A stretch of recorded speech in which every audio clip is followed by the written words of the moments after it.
What's going on, crew? We're back at it again here at Beyond the Buzzer, the last show of the year. Of course, I'm Kyle Nash, the student of the game. Danny Thompson is taking his final week on hiatus. He will be back next week, and hopefully he can talk to us either about his Falcons or his MVP candidate in the NFL, because neither looked very good this past Sunday. And I did that specifically knowing that if he watches this later, it'll be the first thing that I talked about so he could see it. Ha! Actually, jokes aside, miss you, Danny. Hope you had a Merry Christmas. Hope all of you had a Merry Christmas if you happen to celebrate. And get ready for Kwanzaa if you celebrate that. Hope Hanukkah was good back a couple weeks if that's what you did. But hey, listen, enough about that, man. Bobby Blackjack's here to help me out. And we're going to have our dude Hunter in a bit to do the NBA. But Bobby, man, how was the holiday? You do all right? I see you're there, what is the word? Locking on target for your next artillery barrage of tech savvy and greatness. How was it for you, man? You do all right? It was very quiet. Unfortunately, what's unfortunately starting to seep in a little bit with me here is complacency. I guess with this whole COVID thing, right? It's like, I didn't work for like 4 days. I just sat home and kind of did some business stuff and just, I don't know. It's just I'm hoping this breaks soon because, I don't know. I just want to enjoy life, and I'm hoping to snap out of it this week with some college football playoffs, and I watch a lot of NBA, which is not me usually, but I guess that's the thing we're doing now, right? We're watching a lot of sports and preparing for different things, and I'm pretty excited. How was your Christmas? Man, it was excellent, and I'm glad to say that complacency wasn't really a thing. I mean, the week leading up to, I of course covered the Boca Raton Bowl and the Cure Bowl. We'll talk about both of those a little bit later. But listen, my thing was mostly about smiling and laughing children. I got my 6-year-old and my 19-month-old, and it was a great time, man. I had the opportunity to have a lot of my family here, my mom, my mother-in-law, my father-in-law, all in the building. And it was a good and fun time. I think we did pretty well considering the circumstances. Obviously, it was safe. Obviously, it's a relatively small gathering, but we did very well. Hey, Kurt, man, same to you. I'm glad to see you check in, brother.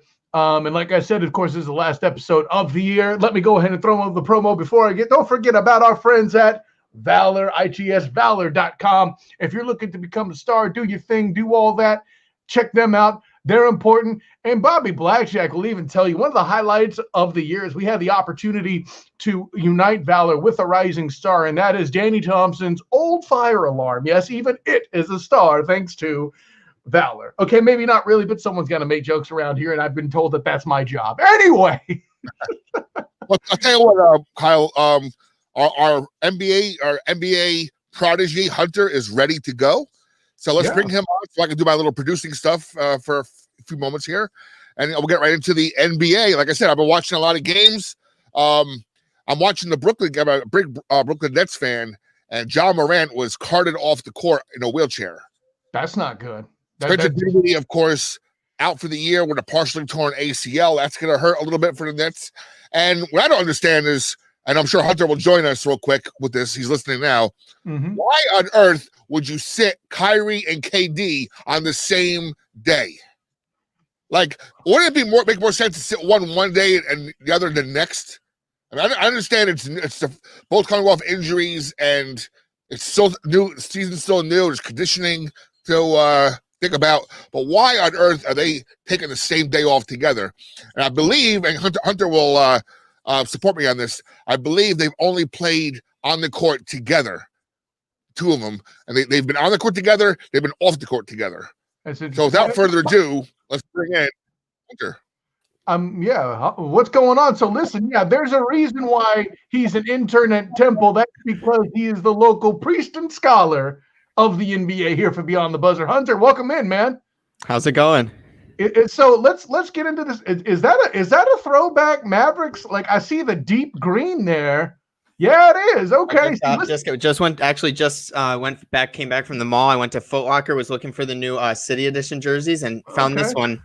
And I mean, Luka's the future of the NBA. Had to cop it, but Oh yeah, no, Luka's a fun time to watch all the way around, 100%. I see Jalen Hurts and Carson Wentz. We'll talk about that in a minute. Keep that comment on hold, Bobby. But Hunter, let's get into the NBA. First of all, a couple things.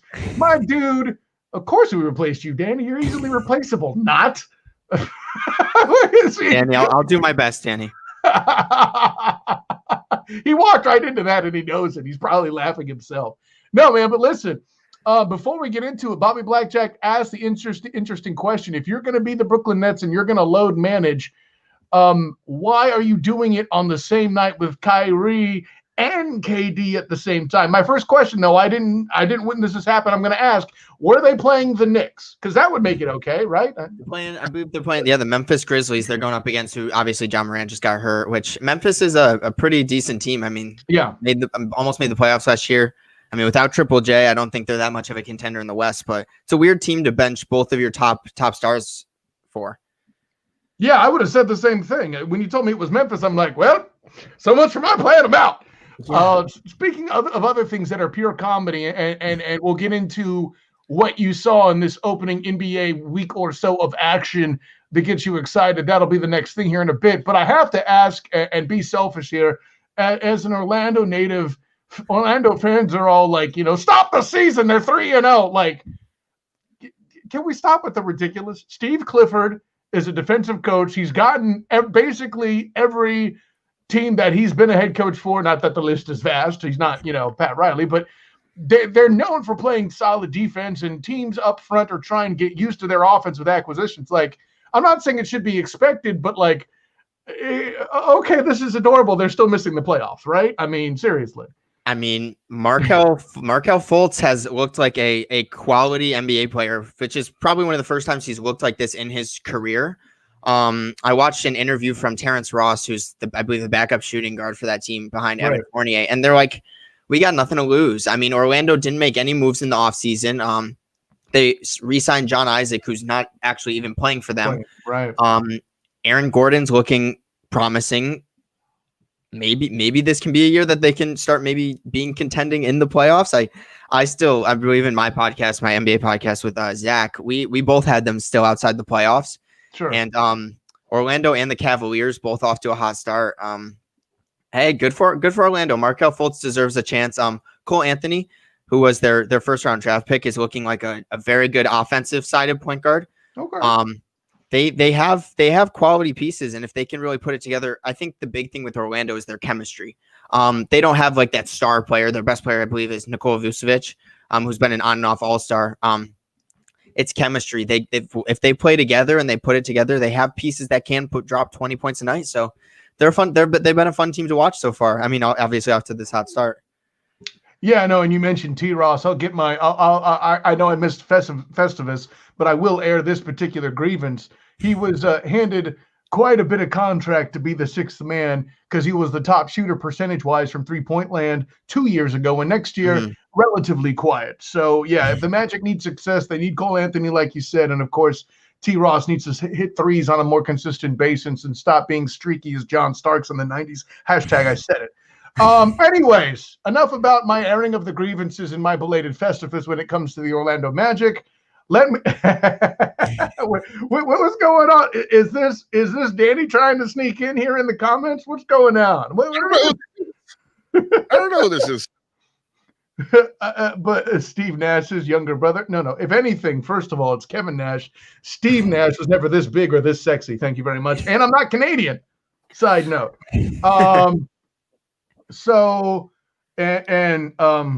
Always good to see Ted Hicks. What's up, man?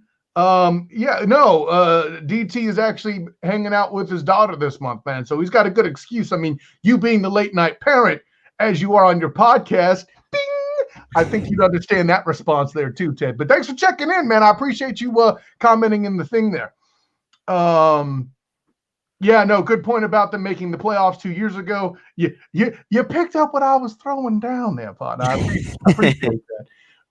So let's get into it, man. First of all, everything's going to get prefaced here. It was either A, one game, and B, 1 week entirely of basketball. No one's knee-jerking here. We're not Orlando Magic fans or Cleveland Cavalier fans making jokes on Facebook about being undefeated and all that trash. It's not happening here. Exactly. But, very interesting.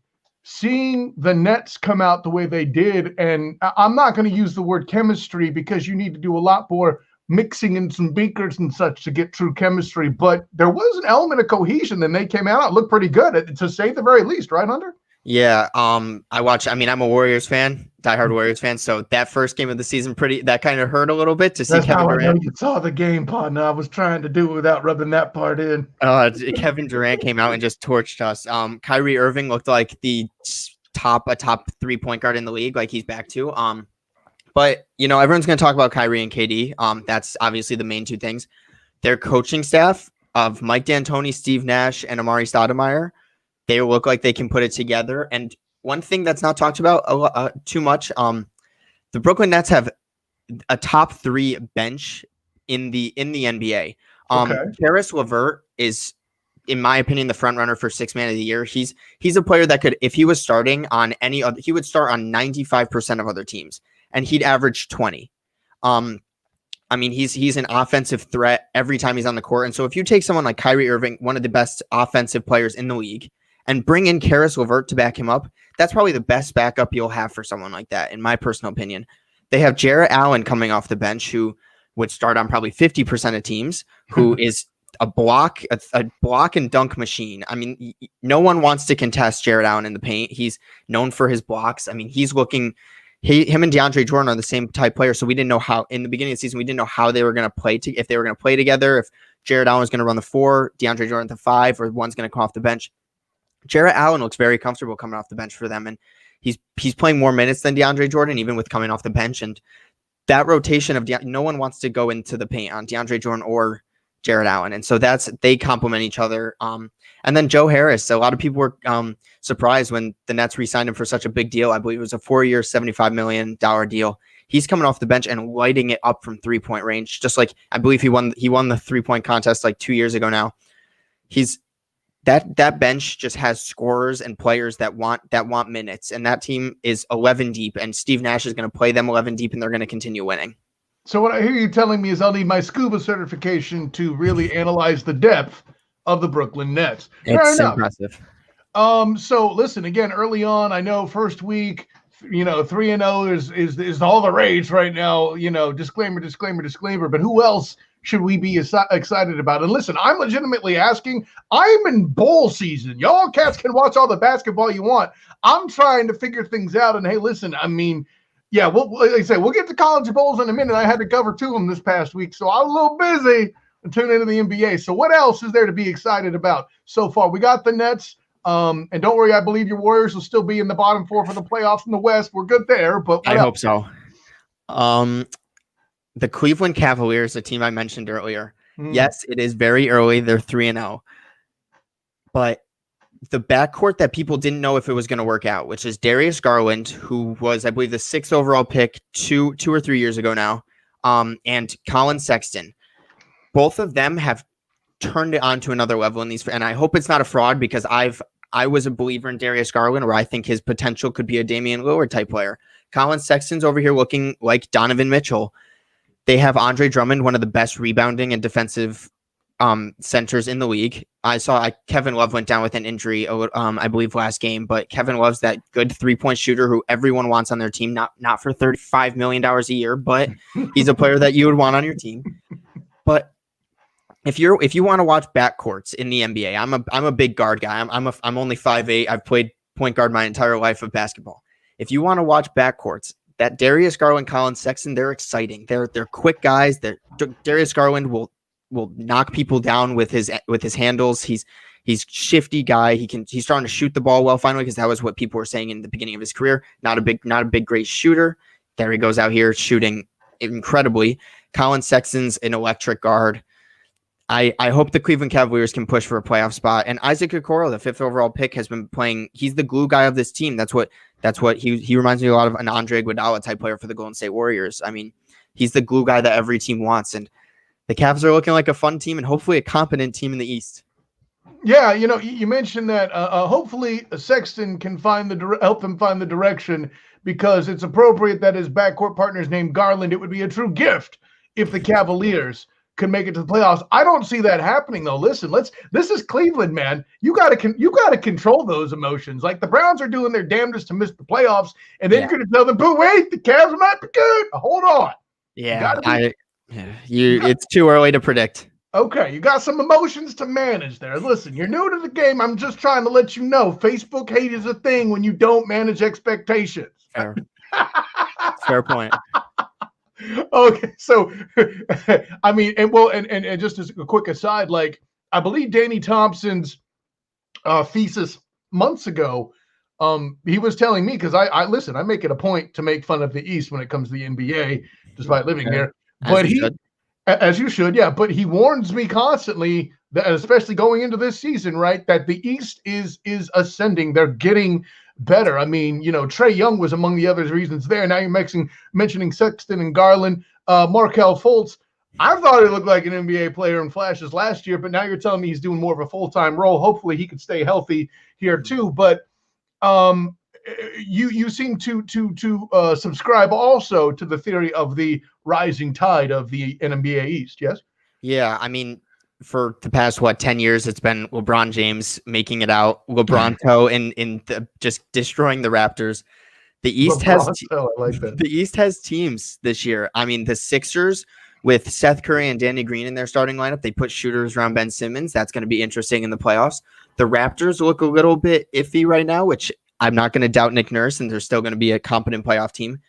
Trae Young is, as of 3 games in, the MVP of the league. He's averaging 35, 10, and 6, and no one can stop him. And they put pieces around him like Danilo Gallinari and Bogdan Bogdanovic, who are good shooters, to put around a guy like Trae Young. I mean, you got the top of the East. I hope we all saw that Jason Tatum game-winning shot over Giannis Antetokounmpo in the first game for the Celtics and the Bucks. These teams are tight. I mean, they're 8 deep to me. I think. I mean, you could even say they're 10 deep if we're saying that Cleveland and the Magic are not a fraud, which we don't know yet because it's a 72-game season. But let's hope so. Russell Westbrook is playing on the Wizards, and he's going to elevate Bradley Beal's game. Yeah. The East finally doesn't have a LeBron James. I think Kevin Durant and Kyrie are probably the most dominant, but if you see Jason Tatum make that leap, you see Giannis really wanting to win in the playoffs with Drew Holiday, who's now the second option. Huge addition for that team. I was a little iffy on the trade because the Bucks gave up 5 first-round picks for an aging Drew Holiday, but he's come in and looked like a very, very good NBA player. I mean, the East is stacked, and they're actually going to be it's going to be fun to see who comes out of the East this year. Yeah, well, no, I'll put it this way. And just to mention Cleveland and Orlando one last time, I'm looking at it like an insurance agent. I'm assuming fraud going in. I need to see a lot more evidence. You need to give me a lot more tax returns. Definitely. And I need to see a lot more receipts before I start signing this and underwriting that insurance policy. Yeah, we can't trust Markelle Fultz to play all 72 games right now. So I'm sorry. I mean, I'd hate to go that direction. You got to be all real on me. And I was generous about your damn Golden State Warriors, but I digress. Take it to the West, man. Listen, first of all, I'm going to come right out the gate and remind something I didn't get to remind people of when we were breaking down the bubble last time. For all the people that said LeBron can only win in the East. Oops. But take me through the West real quick, Hunter. You got the Lakers and the Clippers battling it out. And let me put it this way. For all the people who doubted Kawhi Leonard's playoffs last year, tell me what you're going to say right now after they just got beat by 51 points to the Dallas Mavericks without Kawhi Leonard. That team would be a bottom 3 team in the West without Kawhi Leonard. He brings so much to the table. To me, he's the 3rd best player in the NBA. It's Kawhi Leonard. The Clippers are going to be a competent team. I think last year was a little bit of a fraud when they lost to Denver. Denver's falling off a little bit. They made a couple bad free agency moves by letting a Jeremy Grant walk and Mason Plumlee, 2 key players in that playoff run. A team that I was high on is looking pretty good as in the Phoenix Suns. Chris Paul does unfortunately look like he's finally starting to age a little bit, but Devin Booker is looking like a top 15 player in the league, and DeAndre Ayton, a name people need to watch out for that most improved player award. He's looking like a really very, very talented center, especially in a Western Conference. Dallas Mavericks with Luka. I mean, follow Luka. I think that they're going to be a team that nobody wants to play in the playoffs. You also have to remember Kristaps Porzingis isn't playing right now, who is one of the best centers in the NBA at that. I mean, 7'3" and can shoot. That's all I got to say about Kristaps. Dallas isn't good. They're scary. I mean, with Luka and Kristaps is a duo that not a lot of people want to face. You got the Golden State Warriors, who I don't care what anyone says. Yes, we lost the first 2 games with an average of 31 points per game or something. I get it. Kill me in the comments if you want to. Stephen Curry is playing very well. Kelly Oubre is 1 for 37 on non-dunk attempts. That's going to change. Andrew Wiggins looks like he should be a role player at best. That's going to change. These players need to start developing chemistry. That's a lot of what I'm seeing right now is the teams that didn't make a lot of moves in the offseason, including like the Indiana Pacers, they're playing really well. They didn't have to change up their chemistry. Other teams, I mean, I would say the Lakers, but they have LeBron James and Anthony Davis, and you're not going to lose if you have LeBron James and Anthony Davis. The teams that have the chemistry as of right now are going to win in the beginning of the season. That the other teams are trying to find themselves. I mean, you still got teams like the Timberwolves, who Karl Anthony Towns just hurt his wrist. Prayers up to him. I really was hoping that he had a really big season this year. Hopefully he can still come back and play well. Memphis Grizzlies don't have Triple J. Another team, the Portland Trailblazers, Damian Lillard does not look like a top 3 point guard right now. I said it. Kyrie Irving's better than Damian Lillard. I said it. But the Portland Trailblazers are still going to be a playoff team most likely.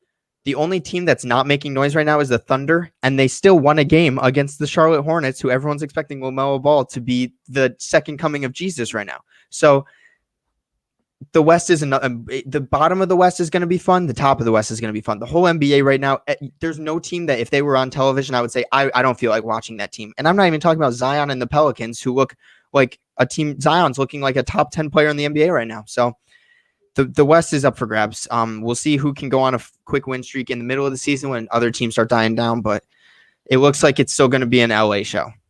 Let's put it this way, Hunter. That was an excellent breakdown, but don't and listen, other hosts may let you get away with this. But first of all, you don't have children. You can't make the dad joke saying that the Thunder isn't making noise.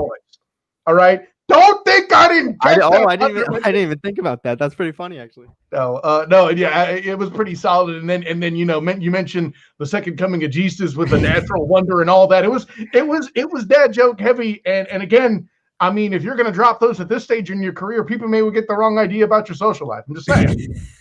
Anyways, man, great stuff. Great stuff going on here, man. See what time we got. 9:20. Yeah, we got a little bit more time to chat with it. So, if there's somebody who has surprised you early on, not teams like we mentioned Orlando and Cleveland already, but who's a particular guy who's doing some things and you're like, okay, I didn't have that in my notes.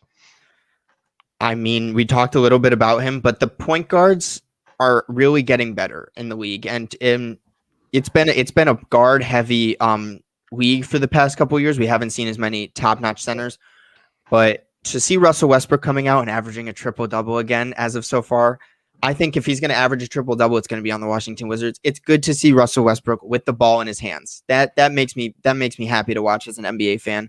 He doesn't have James Harden next to him. He's got Bradley Beal, who's a much better off-ball player.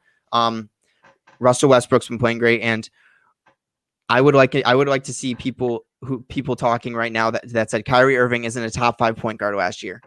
Where are those at right now? Kyrie Irving is back, and he wants revenge with Kevin Durant. So those are definitely 2 players that I think deserve some more respect in this league.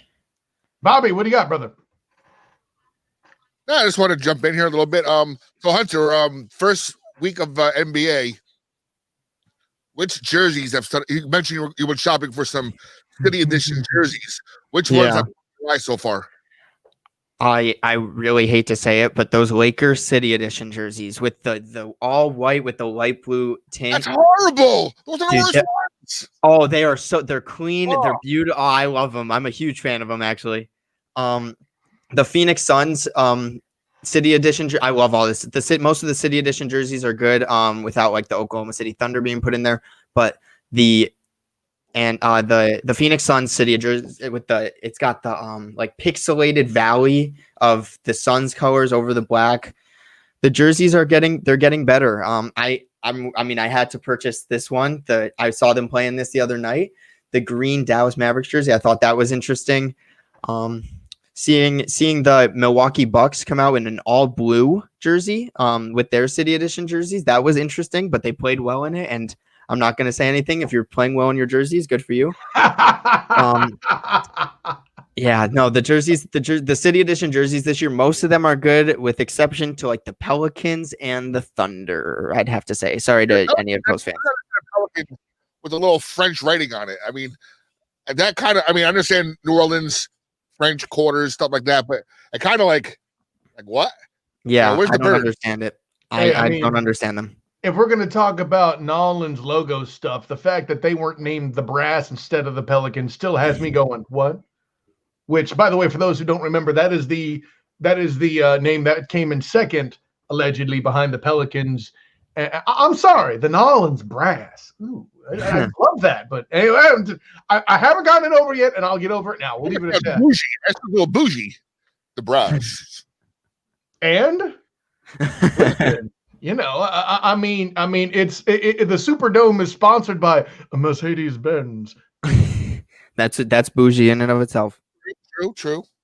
I mean, listen, nothing says French bougie like French culture, bro. You know I'm right here. But yeah, the color scheme isn't working though. Yeah. Oh no. I ain't talking about that. You can hate on that Pelicans jersey all you want. Yeah. Sorry, Pelicans fans. Don't buy the city jersey. Yeah. Well, I mean, listen, my in-laws are there. I ain't worried about that. Okay, before you go, you mentioned last week that you asked for the holidays, new microphone and stuff. Did you get anything good for to enhance your show? So fresh. I actually was, Santa came down the chimney this year and surprised me. I got a new microphone, as you can see. Pretty happy with it. I've been using it just to even game when I'm talking to my friends over Xbox. I use this. Does the trash talk pass clear through your new mic? It better. I mean, there's some games that my buddies are making me mad. I also got a new monitor. My dad got me that for Christmas, and I'll actually show you guys at the new edition. I got a whole camera with a tripod. Actually, I've been trying to get into I've been a big broadcast journalism guy since high school. I took that in for 4 years, and so to get my own video camera and tripod and everything, and a new actually SD card, it was a blessing. Santa really came through this year. I was pretty happy with it. We'll find some stuff for you to do to learn and stuff. I'll get you on that. Thank you. Yeah. Yeah, man. That's where it starts. You thought the biggest accomplishment as an intern would be being on this show. I mean, that is a big deal. Don't get it wrong. But that equipment's going in the right direction. See, can't disrespect my bosses. I'll just send you a 995 mic flag for that mic there. I'll look really cool. Oh, that'd be amazing. Thank you. Hell, I want one of those. It's being worked on. I got you. It's being worked on. There you go. Sorry, Danny. I don't mean to replace you or anything, but no. There's no secession here. Listen, you know what? Keep him on his toes. It worked for Donovan McNabb in Washington a number of years back. It can work here. That's all right. Hey, Hunter, seriously, let the people know before you go. Let the people know where you can be found and what good works you do out there. Yeah. I mean, Hunter Metnick's still on YouTube. Please, I'm all NBA talk. I'll talk football if anyone wants to do it. My dad's actually in the fantasy football playoffs with us, me and Bobby. And Bobby, we need to do everything we can to make sure he loses because I will hear it for the next year and a half. Did he play against Kamara though in this league? He did. Yeah, he played against Kamara, who in our league with all our stupid points and everything got 62 points. See, that's low. Yeah. My big league, I think he scored like 80 something or 70 something. Whoa. Yeah. No, we cannot let my dad win that league. Please, Kamara, do it again next week. For context, for those who don't place, Kamara scoring that many points requires Dr. Evil 62 points. Anyway. Yeah, 6 touchdowns is nothing to joke about. I mean, that's incredible. But yeah, I Hunter with 3 R's on Instagram. On I-95. Unfortunately, my buddy Zach is in Florida and not going to be doing the podcast live because he's too busy doing rides in the Star Wars at Disney World. But good for him. I'm over here stuck in Syracuse where it is 28 degrees right now and a blizzard. So Really? It's pretty bad. It's been snowing pretty bad the past couple of days. But yeah, Hunter with 3 R's on Instagram, on Twitter, just Hunter Metnick, and my YouTube channel. I'm going to try and do some more updates on nightly games and everything. Hunter Metnick on YouTube. And obviously when Zach comes back, we'll be resuming our MVP podcast Tuesdays at 11 a.m. And don't forget, send me those videos. I'll post them on the I-95 website as well. I will. Thank you. Cool. And yeah, Hunter, man, thanks for coming in. You know, it'd be great during the NBA season. Maybe I can get a Monday off and here somewhere. And you can do some true NBA action without me floundering and getting in the way. And yeah, man, but thanks for coming aboard. Check this dude's show out. You already saw him go through the league and do the business. I can only imagine what he does when he's more detailed. I will check his show out at some point. Like I said, I'm in bowl season, so I haven't done it yet. But fair enough. It's football playoffs coming up. I don't blame anyone for not caring about the beginning of the NBA season. Yeah, exactly. I mean, you know, the college football playoff is coming up. Bobby's interested, and then after that, basically none of his teams might matter. Well, the Steelers might, but they'll probably be eliminated. I was going to say that right before I left the studio. Steelers finally got their win. We've been waiting for it for 3 weeks. Ben Roethlisberger didn't look like he's 55 years old with a broken arm. So I'm sorry, Ben. I love you, man, but God, that first half, even against the Colts, was painful. So to see him finally have a good game with Deontay Johnson and Juju, it was such a sigh of relief. I don't have anything to add to that, man. Hunter, thanks for coming in, man. We'll catch you next time, brother. Thank you. Later, man. Hunter Metnick doing the thing again for the NBA. Bobby, I gotta say, he mentioned some names I expected. And he was able to explain the whole Cleveland doing well thing better than I could have. So that's why he's there. If I don't have Danny Thompson, dude comes in and does his job. And you know what? Also, it's like I see this a lot when I have a broadcaster that comes on and they're better Hunter. When I see a broadcaster come on and there's one of his biggest fans. Michael might be a new show host for us soon too. Cool. All right. Hey. Happy holidays. What I was about to say is I noticed that with Hunter, and I noticed that especially with Will and Vinny on the Viva Los Bills shows. Now these are individuals who don't really have the broadcasting background that you and I would have per se. As soon as they get comfortable, their personality comes out, and that's what's happening with Hunter. That's really what's happening with the Viva Los Bills guys. Because at first, you know, they were a little stiff. But you know what? They get comfortable behind the mic, and next thing you know, it's like, bam, they're doing fantastic content. I mean, listen, when you're known for jumping through a table, obviously it's a bit painful. I can understand a bit of stiffness from their point of view. It makes sense to me. Anyways, I had to make the joke. So, man, let's go ahead and transition. I'm going to jump over to the college football side. And not that there's a lot to report there. There were a number of air quotes low-level bowl games, but I mean, you know, it's a situation where it's COVID. I think a lot of these guys are getting every single opportunity they can to get some football in and get some film in before the upcoming drafts, or in the case of the coaches with the updated recruiting time frame, they're getting as many practices, as many looks at guys as they can. But there are 2 teams in particular I want to kind of focus on, and it's not it's pure accident that it's the 2 games I cover, I promise. But BYU and Coastal Carolina were obviously the biggest name teams and certainly the highest ranked teams in the standings that played during this week. And starting off with BYU, they were facing the UCF Knights, who I cover. The Knights came out, they were missing 6 defensive starters and couldn't get anything going on offense either, as that offensive line in the middle is getting smashed regularly by BYU. People keep talking about Zach Wilson as a Heisman Trophy candidate. Let's give some credit to this defense going into that football game, Bobby. They were number 3 in points allowed. No, don't play that right now. They got whooped, son. I guess you didn't see the score. But I'll put it this way. Yeah, exactly. That's more accurate. What? Right. Well, I'll put it this You're way. right. You're right. I remember us chatting about it a little bit. That BYU pounded them in that game. Oh yeah, no, it was awful. Like they had scored. They had scored. I'm trying to remember if it was 20. Yeah, it was 21 points in the first quarter, completely shutting them out.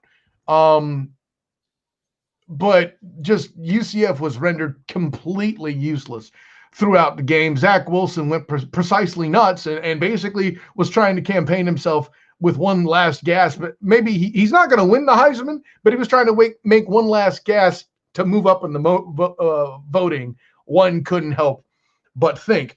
And it was funny. The reason why I bring that game up is Coastal Carolina's coach, Jamie Chadwell, was bringing up in the pregame press conference for the Cure Bowl, which, by the way, side note, the most high-ranked matchup in that bowl in its 6-year history, by the way. Both teams AP ranked. That has not happened before, but because 2020. Anyways, so he cited the fact that if BYU is going to be ranked so low and they did what they did to UCF, who was ranked behind Cincinnati, and that was a marquee win. And basically he went on to assert his biggest opponent and try to make them look good to the committee, as Coastal Carolina would do in their position, trying to campaign for the fact that they should have been a better candidate, not necessarily for the playoff, but for the New Year's Six, right? Well, I remember somebody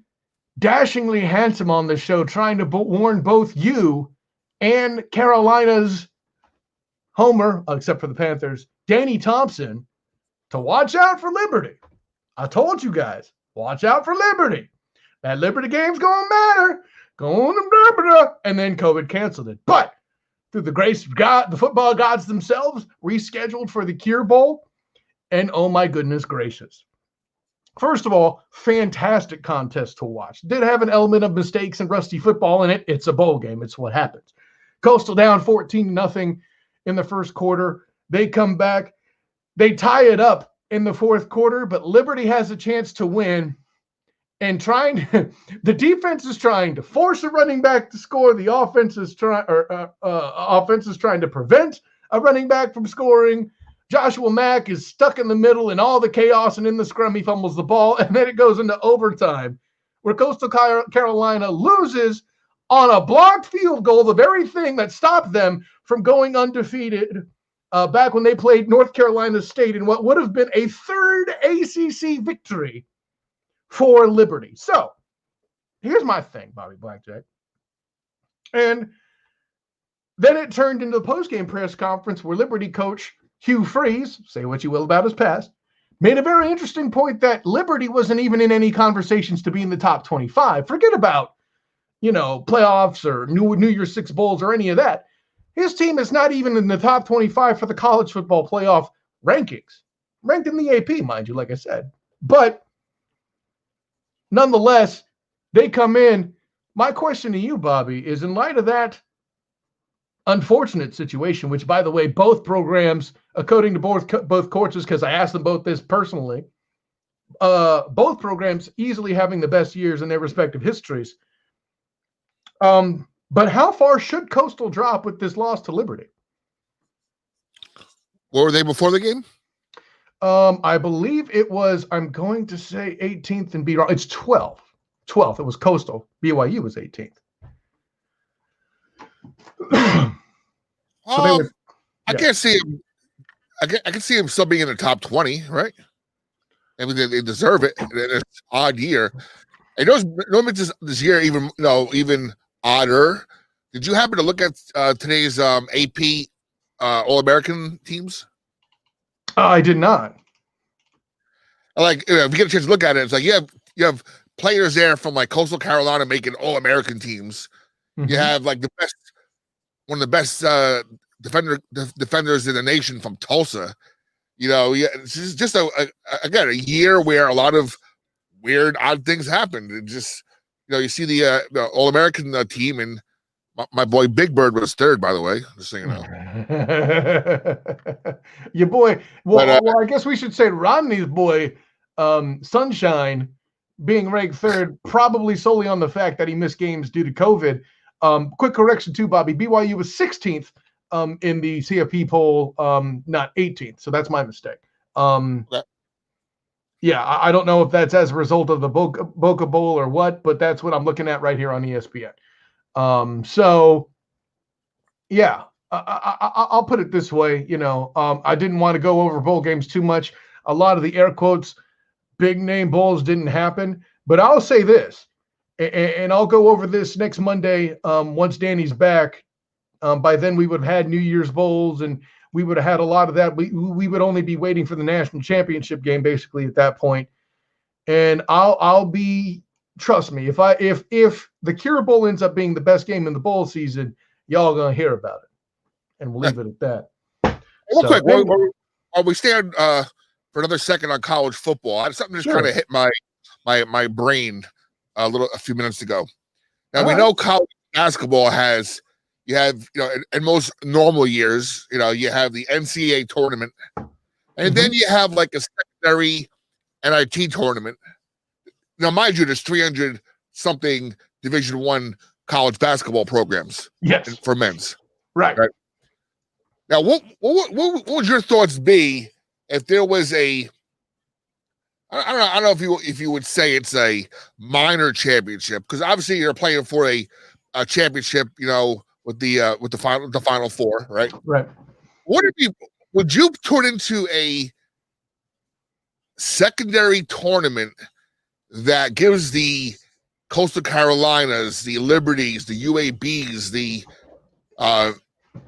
Middle Tennessee State was big for a while, right? For the past couple years. Them a chance to have like smaller crown. The Appalachian states, the Fresno states, the group of 5 teams basically is what you're getting at. Here's the thing about that, Bobby. It's one of those things in theory where it makes sense, right? As somebody who's regularly in touch with the UCF fan base, I heard the pun sooner than anybody else dating back to 2017, right? That the college football playoff is purely an invitational tournament. Okay. And if you're in the CFP or an independent, you aren't, getting the same love. Now, granted, with all due respect to my Notre Dame fan, you are the exception as an independent. I could argue that year if Notre Dame wasn't as good as they were, that UCF could have possibly been invited and Notre Dame provided them an excuse not to. Air quotes, excuse. At the end of the day, what we see now in the pandemic year with Cincinnati, Coastal, both getting similar treatment in that there was no way they could even crack it. I think I've been disproven.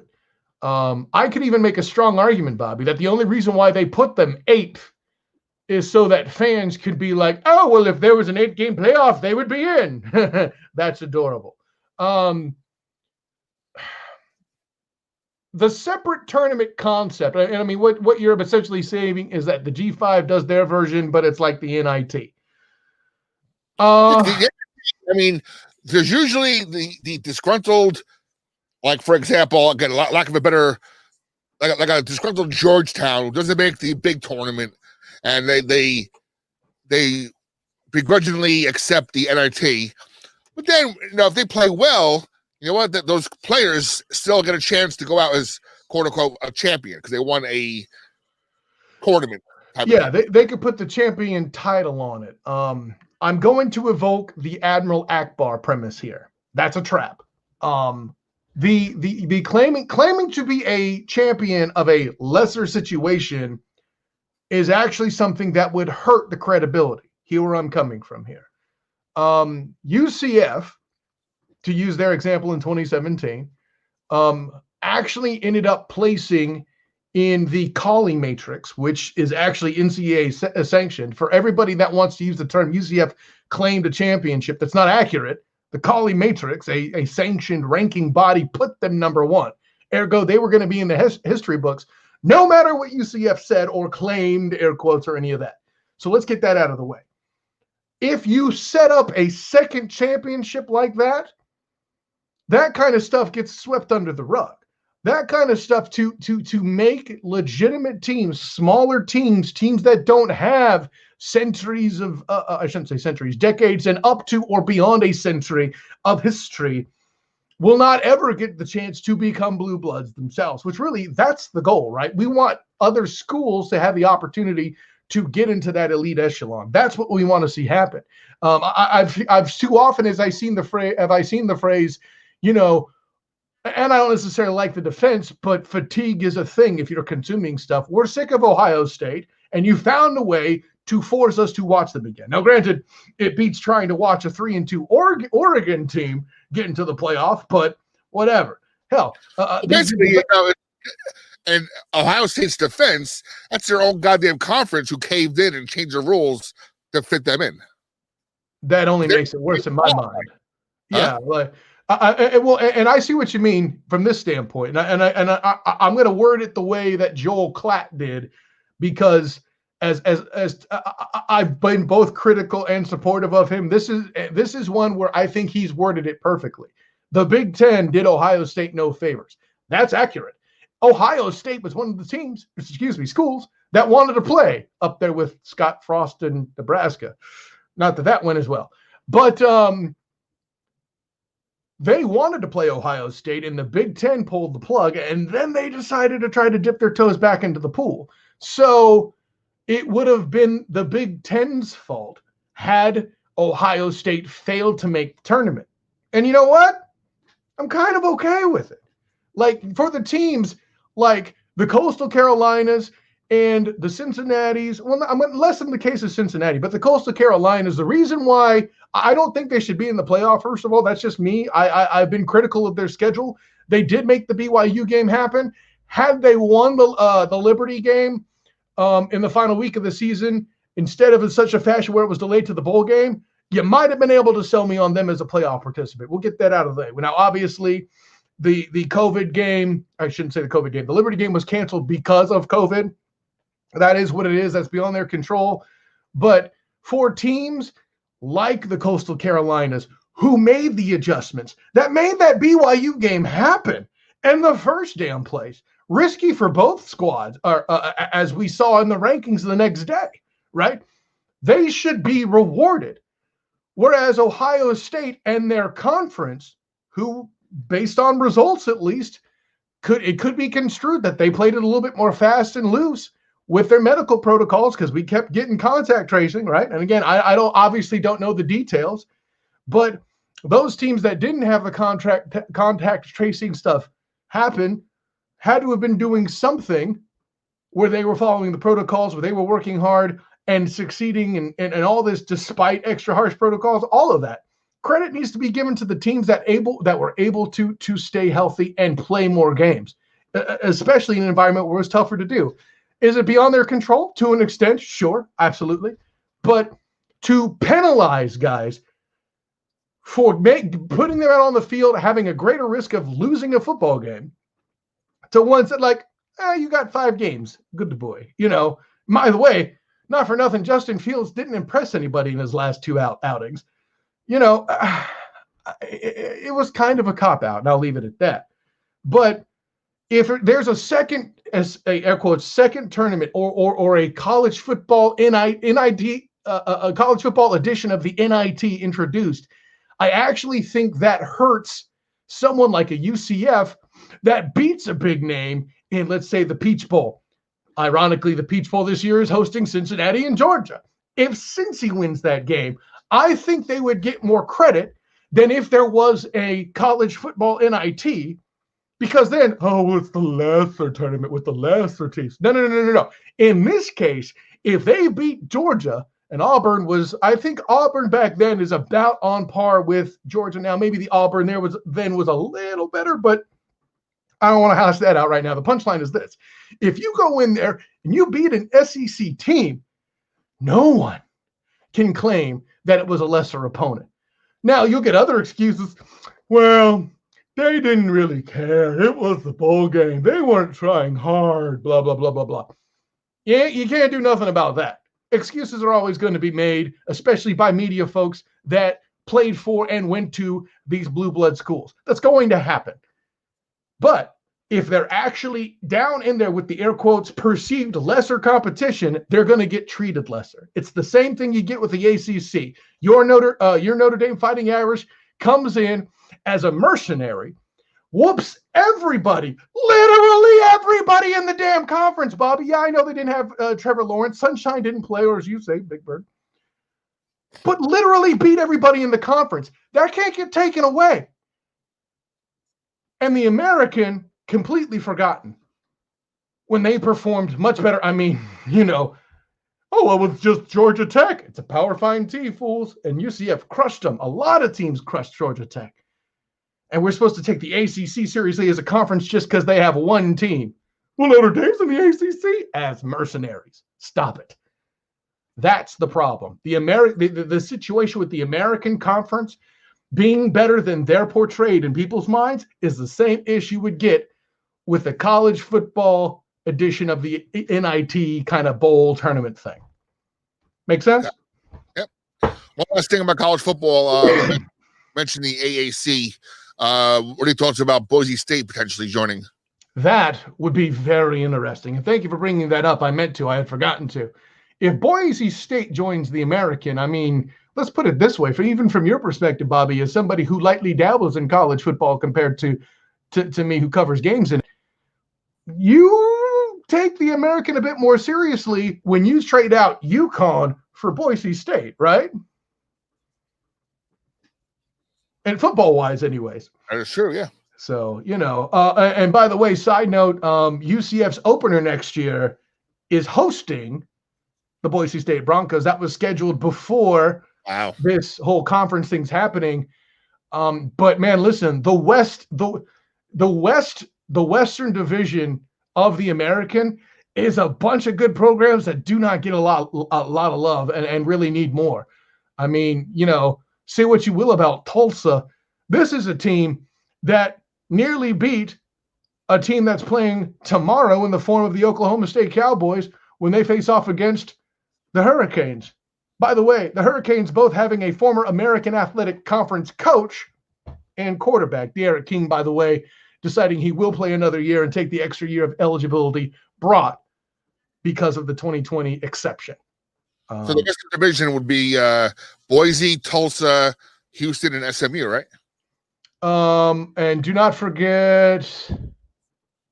Yeah, no, I mean, those are the bigger players. Yeah. Do not forget Tulane as well. Okay. So, traveling, I mean, the expense is extraordinary, but and don't forget Memphis either. Silly me. Yeah. So, yeah, man, no. Excellent stuff. All right, brother. Well, as you see, I'm getting my phone out.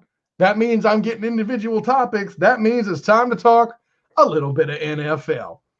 Now, first of all, I'm glad you're a Steeler fan, Bobby, because you can help me. It's kind of like, it's unfair to do. It's kind of like, meeting somebody from another country and be like, oh yeah, I know somebody from there. You met him? As if everybody knows everybody at the same time. But you are going to be speaking for the Steelers this evening, sir, or at least the Steeler fan base, and trying to represent and or account for certain things.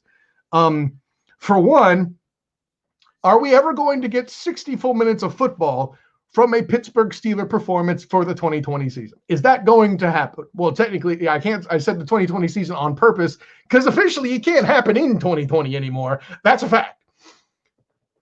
Yeah.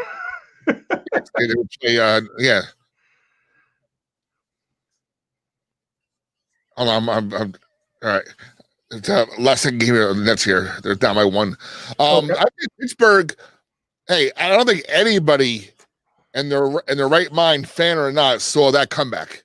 No, Against a really good Colts team and defense, right? Yeah. I think you saw the reemergence or flashes of reemergence from James Conner, who came in and scored a touchdown when they needed it bad. Fair. And you know what? Hey, at least it gives them a little confidence going into. I believe are they locked into their position for playoffs yet?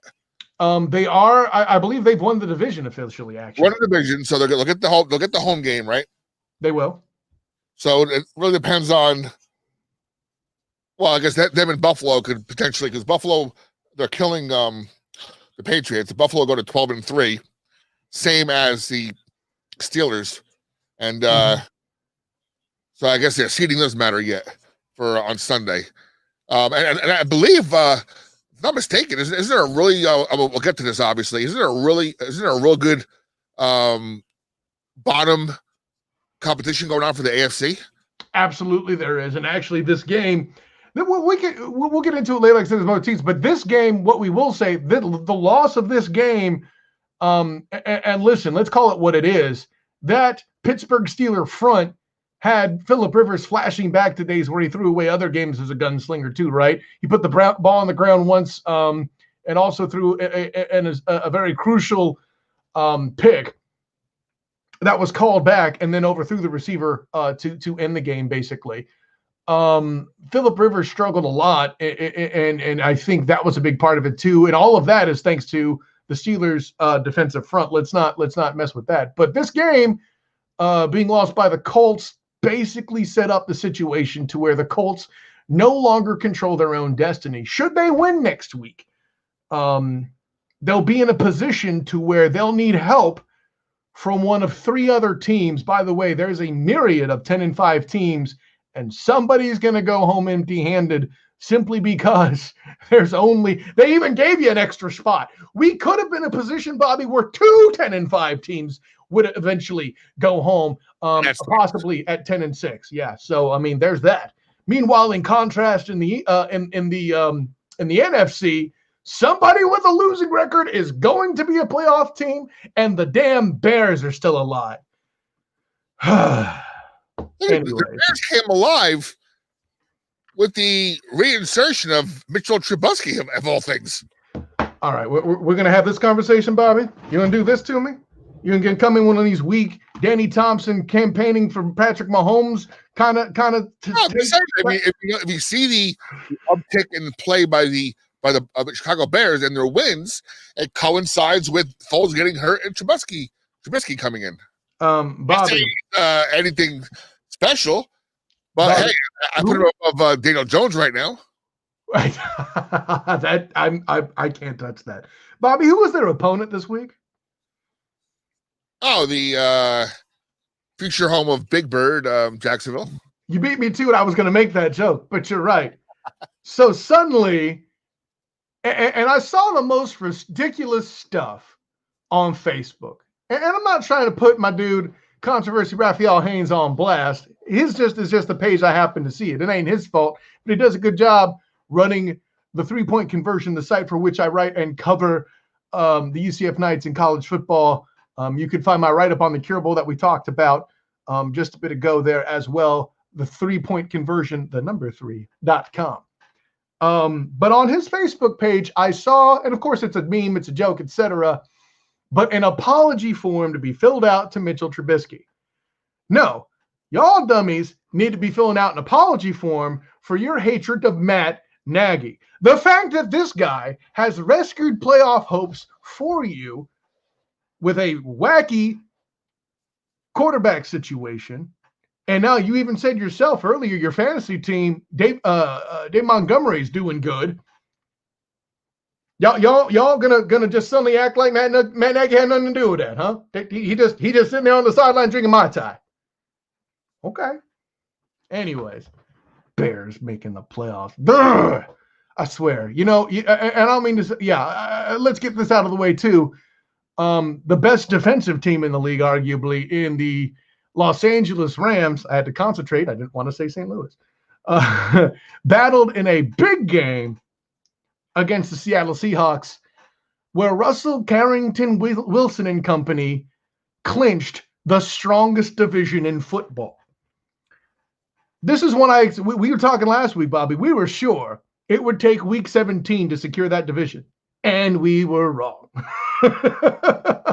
The worst news being part of the fact that the Rams couldn't score.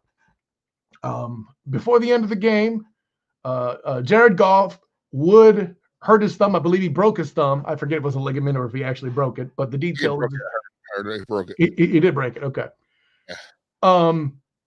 Obviously that's a big part of it, which by the way, a quick update, Bills up 30-9 on the New England Patriots.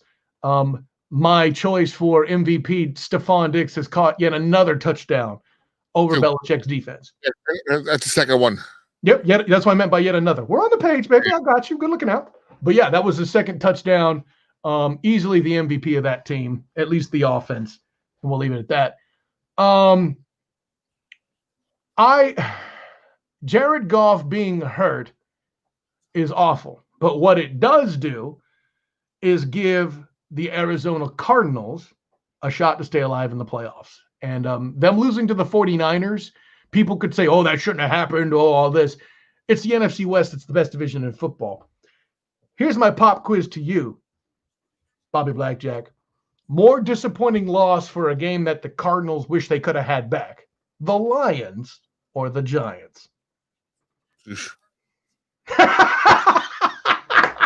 Keep in mind, one of Bobby's teams, in fact, is the Giants, and he was like, Ish. They beat us, though, the Cardinals. I'm pretty sure. I thought they got the upset. I will double check here. I think they beat us, and we ended up beating. We beat somebody, right? Was it the Cardinals? See, I hope. Obviously, I hope I'm right because my ego's big. But I love standing up to scrutiny, so this is cool. As I jump there real quick, and they lost to the Lions, which I was like, oh, come on. They also lost to the Panthers, which was a pretty disappointing game in and of itself.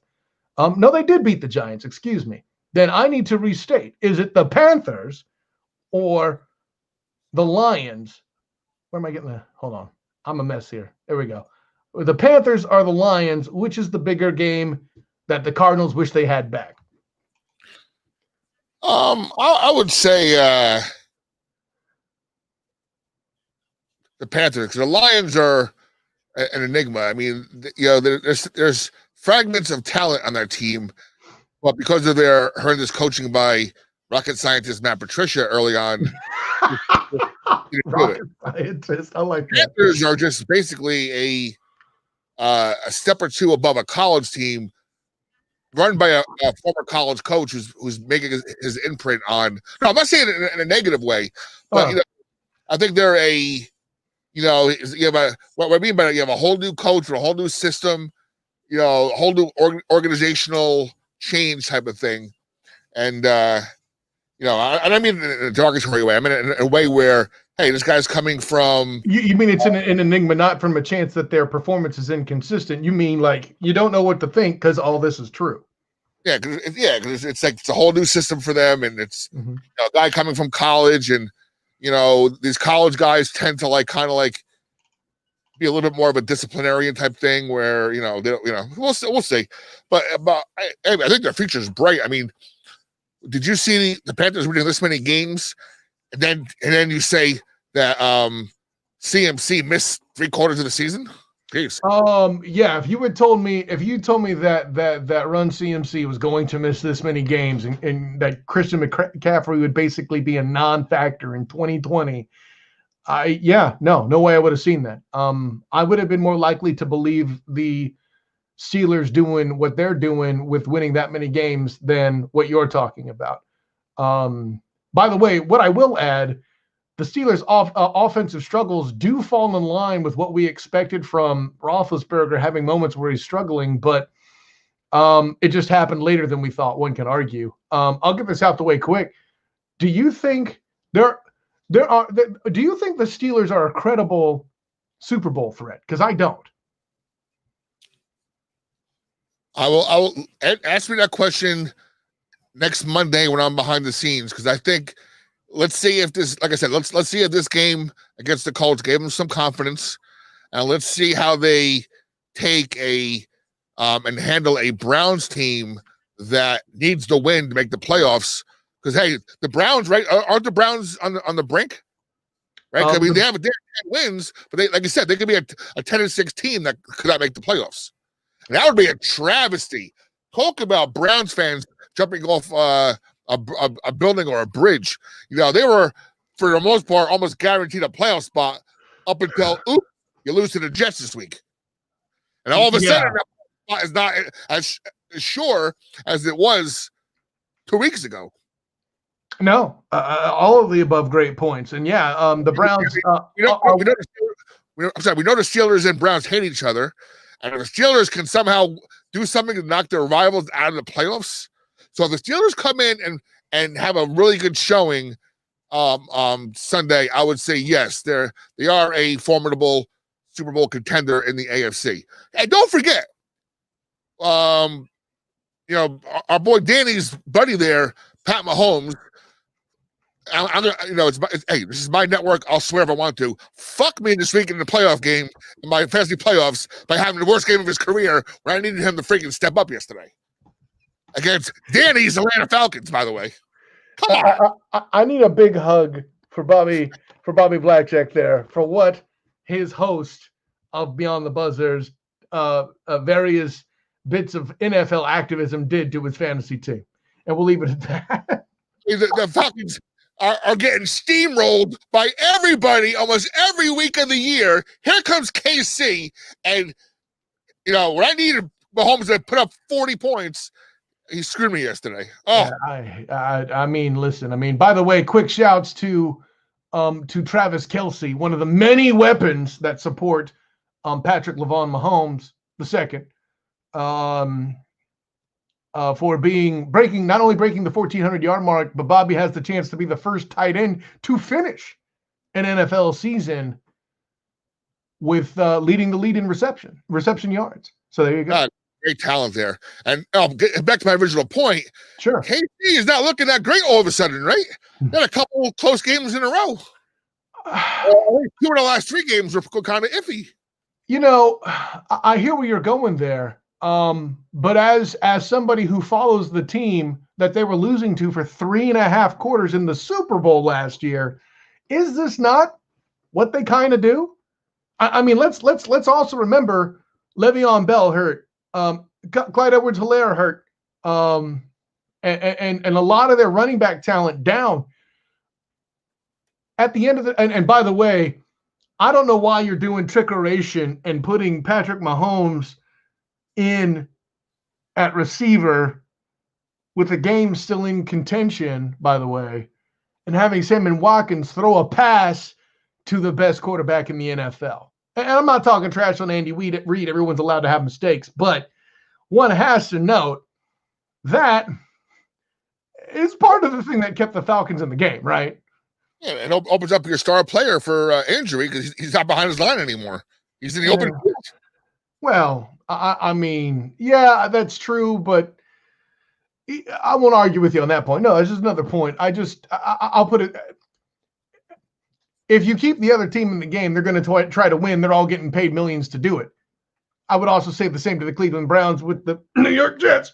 But, by the way, side note, I know that Browns fans will want to make the excuse that they were down their entire receiver core against the Jets, Bobby Blackjack. But my understanding is that Nick Chubb, the real big weapon in Cleveland, right? And I get the fact that the previous 3 weeks, Baker Mayfield averaged 325 yards passing, a very impressive stat. But they're a run-first team, Bobby. Why is Nick Chubb getting handed the ball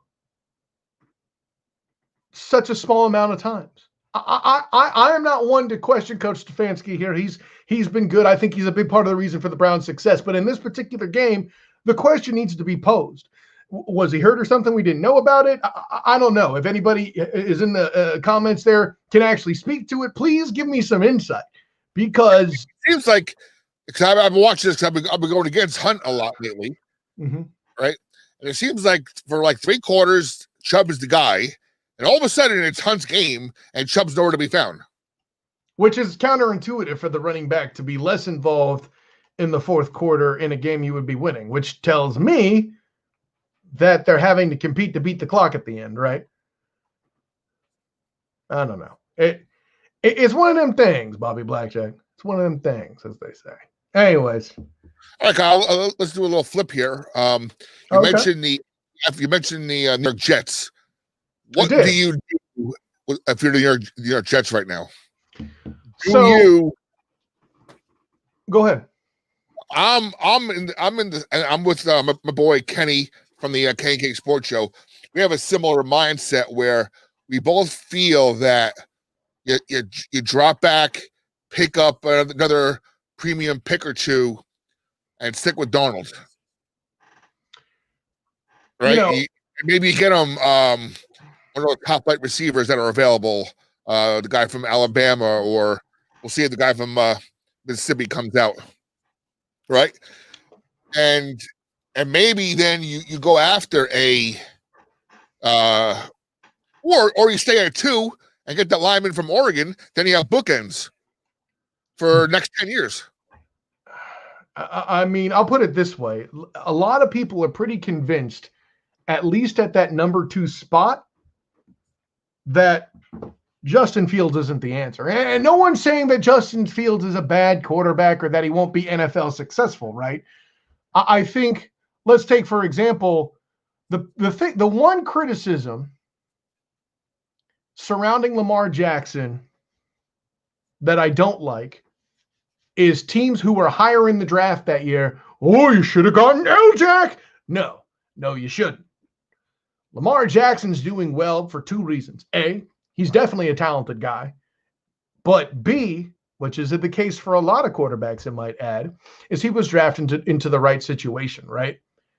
Jim Harbaugh, John Harbaugh, that Harbaugh coaching brand has shown that they can do well with quarterbacks that run and can throw the ball long. Now, and granted, L-Jack's not winning any accuracy awards or anything like that. You're not expecting him to throw 70% in the game, although I believe he's done that at some point, but I digress.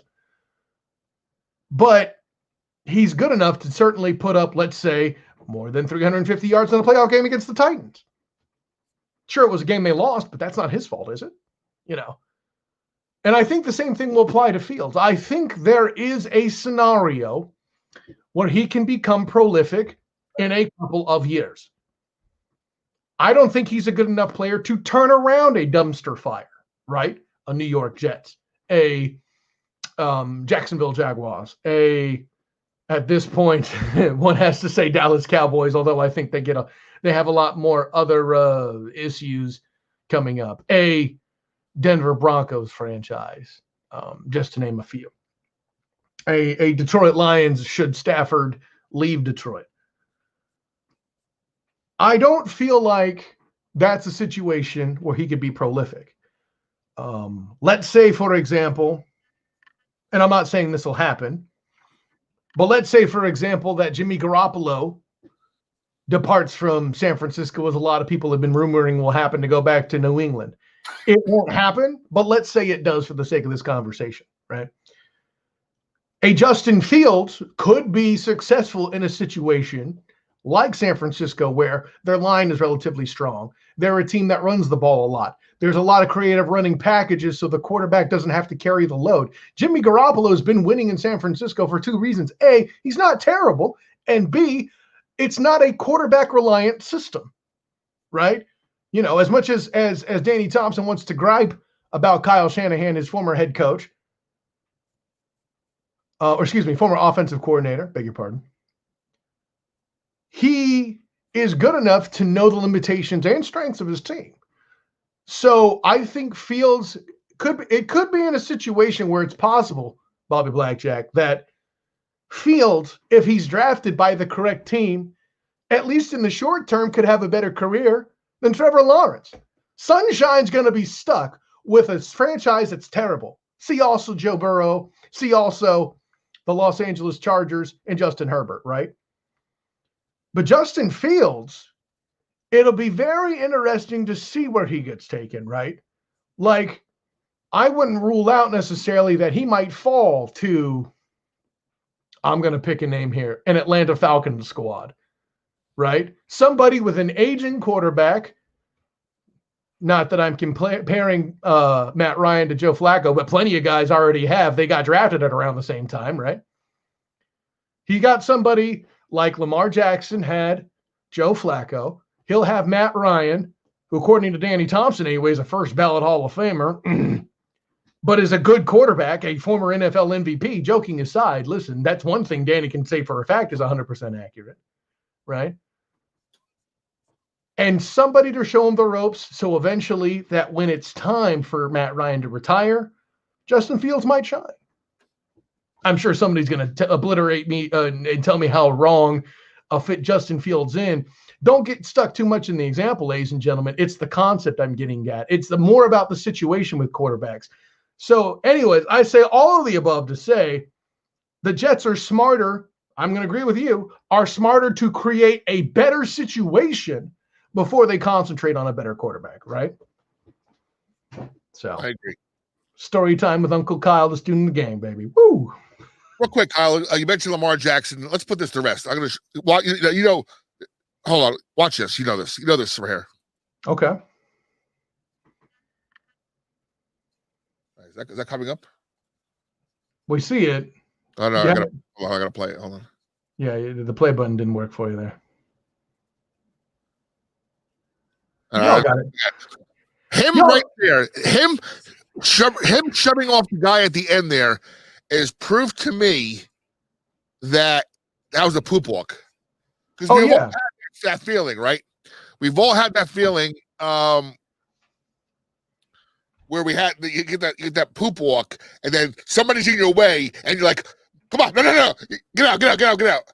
That little hand wave at the end, to me, gives it away that he had not the crabs he thought he's telling the world he had the man crabs that, whoa, I just had a Texas wiener with a Starbucks with some disco fries, and my stomach is like about to explode. I got the turtle head poking out. That little hand there, a little like get out of the way thing is like is we've all done it, right? Like get out of the way, I gotta go. That little way at the end is that what no one talks about, but to me is him pretty much showing that he had to go. Ladies and gentlemen, this is the reason why Bobby Blackjacks filled my chair in Danny's absence. That's the in-depth analysis you get. But I keep getting to bring it up, but I was watching a video with somebody again, for the millionth time, and I saw that hand wave. I'm like, hey, that's the hand wave you use.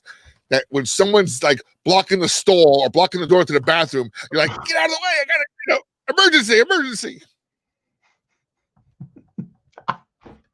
I don't know what you expect me to say after that, dude. Yeah, I know. No, I'm just saying. To me, that was a poop walk, not a leg cramp walk. That's all.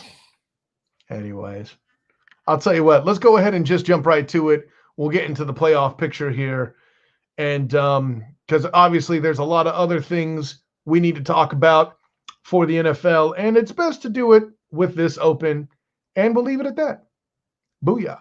So anyways, your playoff standings as they currently are. First of all, let's get it out of the way. As much trash as we talked, or more specifically Bobby, has talked on the Chiefs' victory, they've clinched the AFC. They are going to be the number one seed. That is the facts. That is what it is.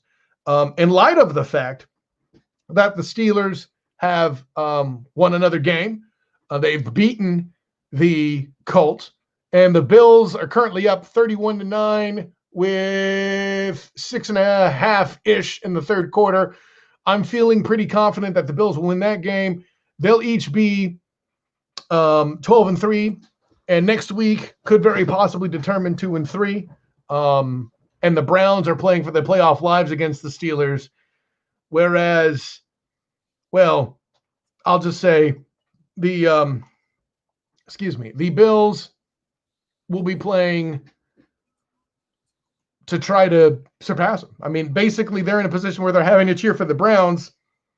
That's a bit, how you say, precarious, to say the least, right? Anyways, let's see. And the next down the line, here's where it gets interesting, because there are 4 playoff spots remaining. I'm so used to 6 teams. It's 7 now, right? Mm-hmm.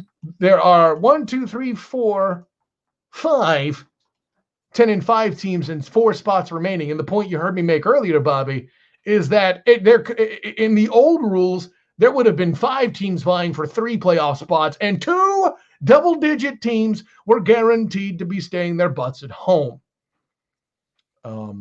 Yeah. And at the end of the day, the one that has the least control of their destiny is the Colts, right? The Colts need the Ravens, Titans, or Steelers, I think, to lose. I'd have to double check that. But it's basically based on conference record, right? If the Titans lose and the Colts win, they'll win the division and get in that way.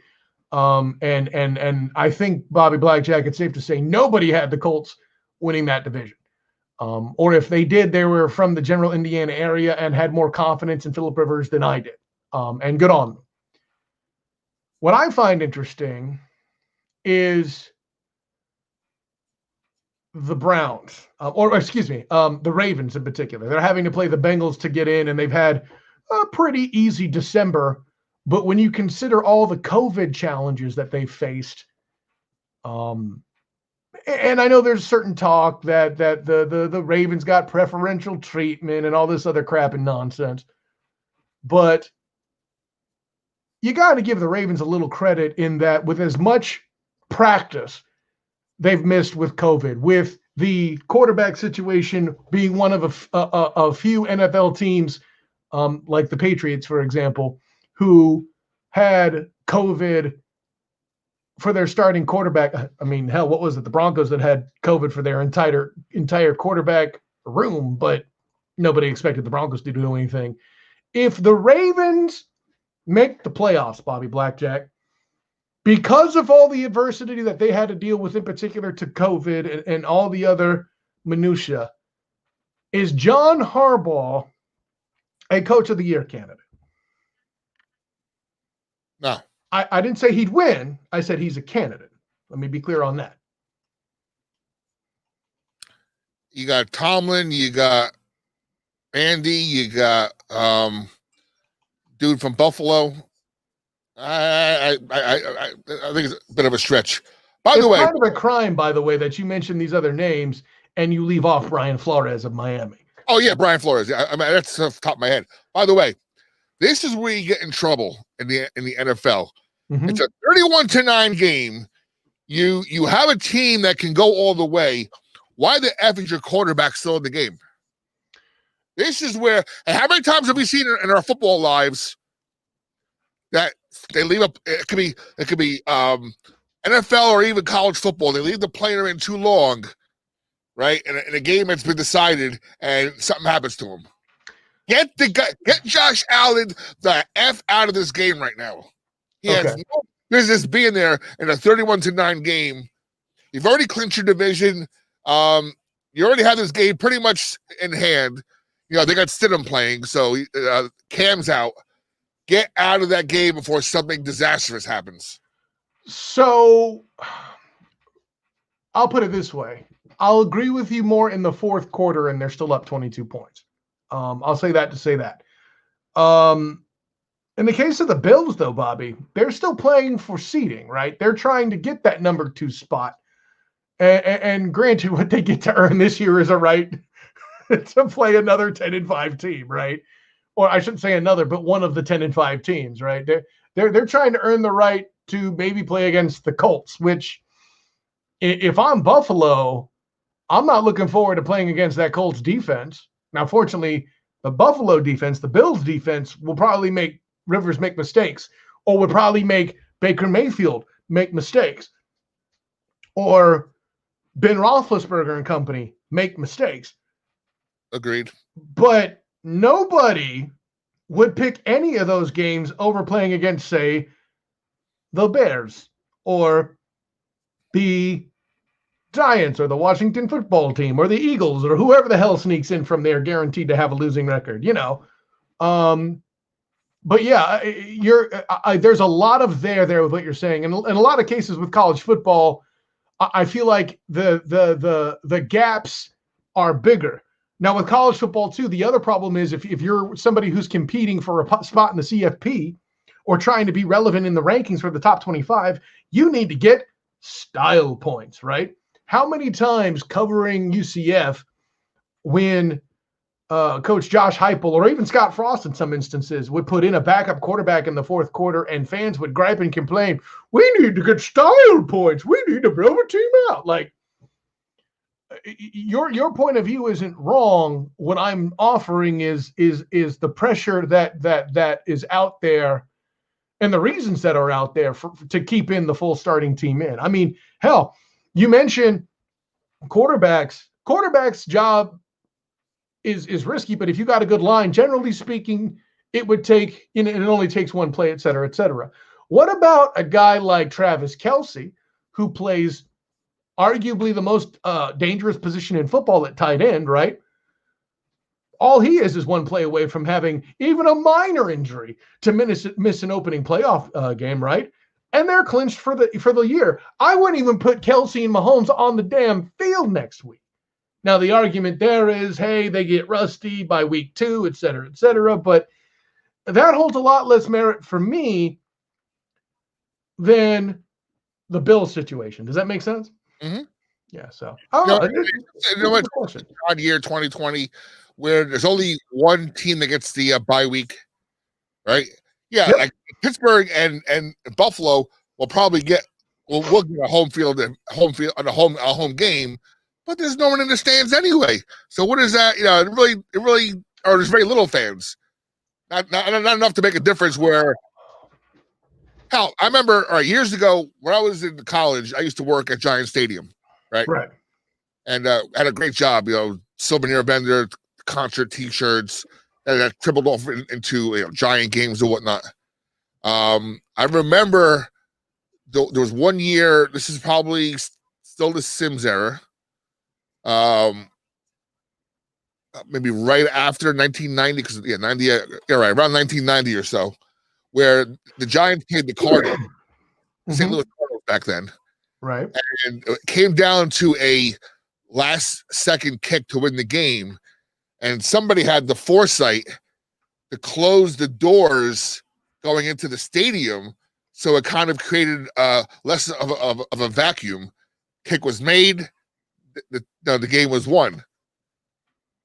And then of course you have all your fans cheering and yelling, and how many times have we seen the other way around, where if the other team's going for the game-winning field goal and everybody's cheering, you get loud. So you're missing that this year. So home field advantage is not what it usually is going to be, and almost every other year of NFL playoffs. So that's true. But to outright say it doesn't matter is a bit strong, right? Like athletes, especially professional athletes, are all about routines, right? I mean, the Patriots were hit with violations on the strength of routine. We know Tom likes his ball to feel a certain way, and we're going to deflate it to do that, even though it's not regulation, allegedly. And then I don't want to get into whether it was an actual crime or any of that crap. The punchline is we're only even talking about it because Tom Brady was such a creature of habit. He liked having a lesser inflated ball. Facts of the case are those. It goes the other way for other quarterbacks. I think it was, I forget the quarterback. I'm going to guess it was Matt Stafford. I could be wrong. It might be Aaron Rodgers, who likes an overinflated ball, right? All creatures of habit. There's all little things. Heck, I even heard about the fact that there was a routine that former tight end Shannon Sharpe, both for the Ravens and for the Broncos, would actually have a routine with the equipment manager there that he gets handed the wrong socks first, and then he goes, like, he has the wrong socks put in his locker by design, and that he goes over, hands him the wrong socks, gets the proper ones, and did that for years, right? I mentioned that to say the whole creature of habit thing. Adding a road trip to that sucks, right? Especially if you're a West team coming back east. Everybody here talks about, oh, well, the East Coast, you got to travel west. Hey, traveling west to east, in my opinion, is worse. You're losing time and sleep on the way to a game. Forget coming back. Okay, so practice is a little bit rougher. Monday morning team meetings are a little bit tougher to stay through. Okay, that sucks, but it's not like trying to prepare for the game the same way. So let's get that out of the way. Moreover, and this is to differing degrees, there's mystique associated with certain places, whether or not there are teams there. Let's take Foxborough, for example, with the Patriots. Like if you go in there, players always talk about the stuff like you're walking into Langley and FBI headquarters and you're constantly under surveillance, or there's something constantly going on. There's all sorts of conspiracy-ish, excuse me, taking place.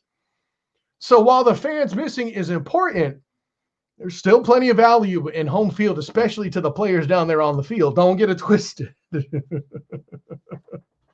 So, yeah, no. And that's not to say there's not a point. Listen, during the game, there could be certain things that'll happen that aren't a problem. Patrick Mahomes and Aaron Rodgers especially, because he's known for manipulating the count and doing certain little things and playing with volume at the line.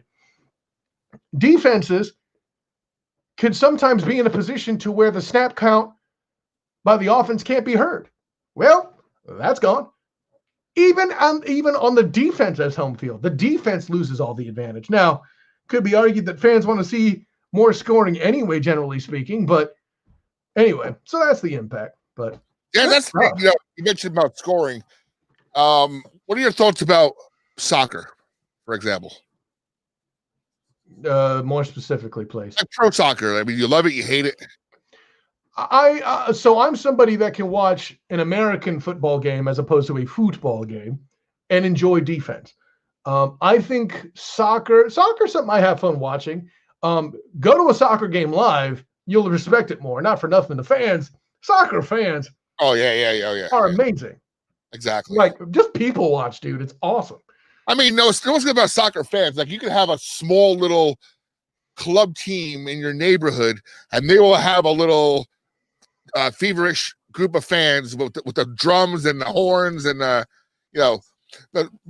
point. I'm gonna ask you this is like you mentioned it. It's the defense. Sure. You know, you mentioned Americans want to see points scored. Yeah, that's why half America hates baseball. At least the younger generation hates baseball. Not enough runs scored. That's why a lot of America dislike European soccer. There's a lack of points scored, but that's also the beauty of the game is the chess match of the defense preventing you from trying to score. Well, it's to a lesser extent with the MLB, if you ask me. Right? There's so much purist crap and unspoken rules and stupidity there that you're not supposed to like pass gas on a Thursday during the game because it's bad luck and it's disrespectful to the home. Shut up. I can't celebrate? No, shut up. You want me to not celebrate? Stop me, hippies. Of course, I'm talking as a football guy, Celebration is not the issue in soccer. Oh, my God. At least in soccer compared to the MLB, because in my opinion, I can make a strong argument that baseball isn't even a sport. It's a game. I will get resistance from baseball fan, but that's just my opinion. Like, don't call golf a sport either. But when it comes to soccer, there's an immense amount of athletic prowess that's necessary on basically every play. The continuous nature of the game makes it seem slower than it really is, and the lack of movement on the scoreboard makes it seem slower than it really is, to your point. But if you actually sat down and patiently analyzed what was going on, the stats and analysis that baseball purists claim to love so much are far more enriched, in my opinion, in soccer because it's constant movement. So to that extent, I respect it. And Joe, soccer fan, understands it. But I mean, American audiences, I think, honestly, scoring is the issue, Bobby, but it's not about defense and all that. I think the bigger problem is that American audiences have a real big problem with ties. I've never understood it, but like the fact that the NFL still has ties, it just bothers a lot of people. For one, it's hard to win a game in the NFL. You have to earn that right. And a tie means both of you played so well that no one deserved to lose, which that's the Valhalla you hope for, to see as a fan. Or we both seen it happen where both teams are so awful, neither deserves to win the game. One could argue that was the Bengals-Eagles, the tie we got this year, right? So I think soccer's biggest problem is the fact that it has ties. That was a really big tangent. I'll tell you what, man. Let's go ahead and go into it here. The last Mount Rushmore a 2020. You told me you had something for it. All right, let me set it up here, Nick. Let me get the graphics going. Hold on. He's good. So before you say all that, keep going. The one thing I'm going to say and say that I'm cheering for is for the Cardinals to win against the Rams with Jared Goff disabled, because I don't want the Bears in the playoffs. Okay. The Cardinals could fool around and at least give you a great performance. Special K, DeAndre Hopkins, and that entire receiver core with Kenyon Drake in the backfield running the ball. Listen, that's fun. We want to see that. We don't want to see Mitchell Trubisky. That's not interesting football. That's not fun football. I like seeing Khalil Mack in defense, even though Mack's been lesser in his role of late compared to other seasons. Their defense is fun to watch. I ain't trying to watch Trubisky. You know. Anyway. I hear you. I don't know. I thought Bear Schmack was a good way to stall for you. I'm trying to get this lined up. Give me 1 second here. Yeah. So, but here we go. Okay. He's the one thing, before you hit the button, Bobby, I'll say this. What should be happening with the playoffs is the following, my friend. If you are a team who's won the division with a losing record, we'll still let you play in the playoffs because you won the division, but you're not hosting the game. Okay? So that would mean I have to look at it. So that would mean theoretically, if it started today, the Rams would host I shouldn't say today, the Washington football team lost. So who was it that won? It was they haven't updated the playoff picture yet. So I think it was the Eagles that won. So it would be the Eagles and the Giants, I think. Anyways, the punchline is whoever has a losing record as the division leader is playing in the fifth place team's house if they have a winning record. That's the way. So basically, you would be going to Tampa to face off against Tom Brady and company today. Now, if I'm not mistaken, when Seattle made it, and I believe it was Carolina, right? Nope. Who was the other guy? That would be the Saints. Saints. They were 7-9, right?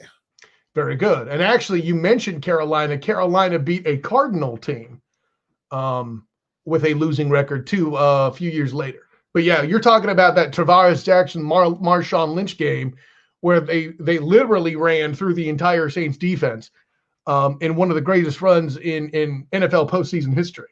So yeah, I know where you're at. So my point is, if it's not Washington that wins the division, say the Giants make it or Dallas make it, this would be the first time a 6-10 team make the playoffs, right? It's accurate. You've all been 7-9, right? I believe that's the case. Yeah, I believe that's accurate. If I recall my preseason predictions for the Steelers and the Giants, I had Steelers at 12-4, Giants at 6-10. So we'll see what happens with that. Yeah, I had the Steelers winning 10 games, but still making the playoffs. But with the way things are working out, it's very possible that I'm correct with my 10 wins, but wrong in there making the playoffs. That's weird. Anyways. All right, so you ready for the last Mount Rushmore of 2020? Let's do it, brother. All right, this will be the Mount Rushmore of secondary Mandalorian characters. We all know we love Mando. I mean, we uber love Grogu or Baby Yoda. You're gonna love hate Moff Gideon, right? I'm talking about everybody below that. Who's your Mount Rushmore of the secondary characters below those top 3, for example? And as we're walking through this too, I have the theme music in my head. Yeah, if you're not watching the Baby Yoda show yet, get a hold of your life. By the way, in the interest of fair play, I am going to require an approval or a denial of a character as to whether or not they're a secondary character. For example, if I come in here and try to drop the big spoiler and talk about a character who comes in right at the end, that doesn't count. That doesn't count because the character in question is primary enough in Star Wars lore that calling him secondary is just an insult. Let's leave it at that. The disrespect. First off, I'm going to get this out of the way quickly. There's one particular character I will know that I'm right when I say it. Why? Because I will then declare the following phrase after I mention him. I have spoken. I forget the guy's name, but he's voiced by Nick Nolte and an essential part of the first season. It's the guy he meets up with in Tatooine in episode 1. Yes. He teaches him to ride the mount and do all that and helps him out. Then ends up being, spoilers, the end of the first season doesn't go well for him is what I'll say. I'm with you. Great essential character that, not to spoil it, I wished was still around. Yeah, I wish he was still a big part of it. Right. Great character, and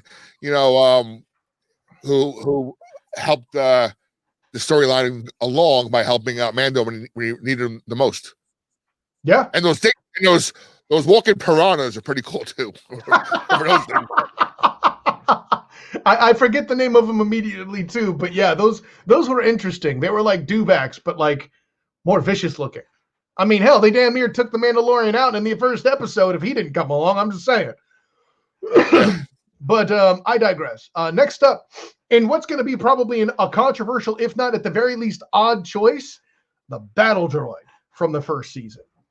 See, you read my mind there. I mean, that character was so essential but important, and essential and important, but only lasted one episode, right? I'll put it this way. Yeah, no, you're right. He appears, I think he's in 3 or 4 episodes, to be honest. But the punchline is, he was entertaining, and he's basically he's a droid. Yeah, he was in 101. You're right. Yeah. He was just entertaining to watch. In the opening, first of all, a droid being known for dialogue that doesn't beep or is known as a protocol droid whose job it is to translate things is amazing. Let's make a deal. I want to do this. That is acceptable. Somehow or another, that was made entertaining, which, by the way he rotates and shoots people, and then, spoiler alert, you make him a nurse at the end that can still be a protector for Baby Yoda. That was tight. You win. You got me.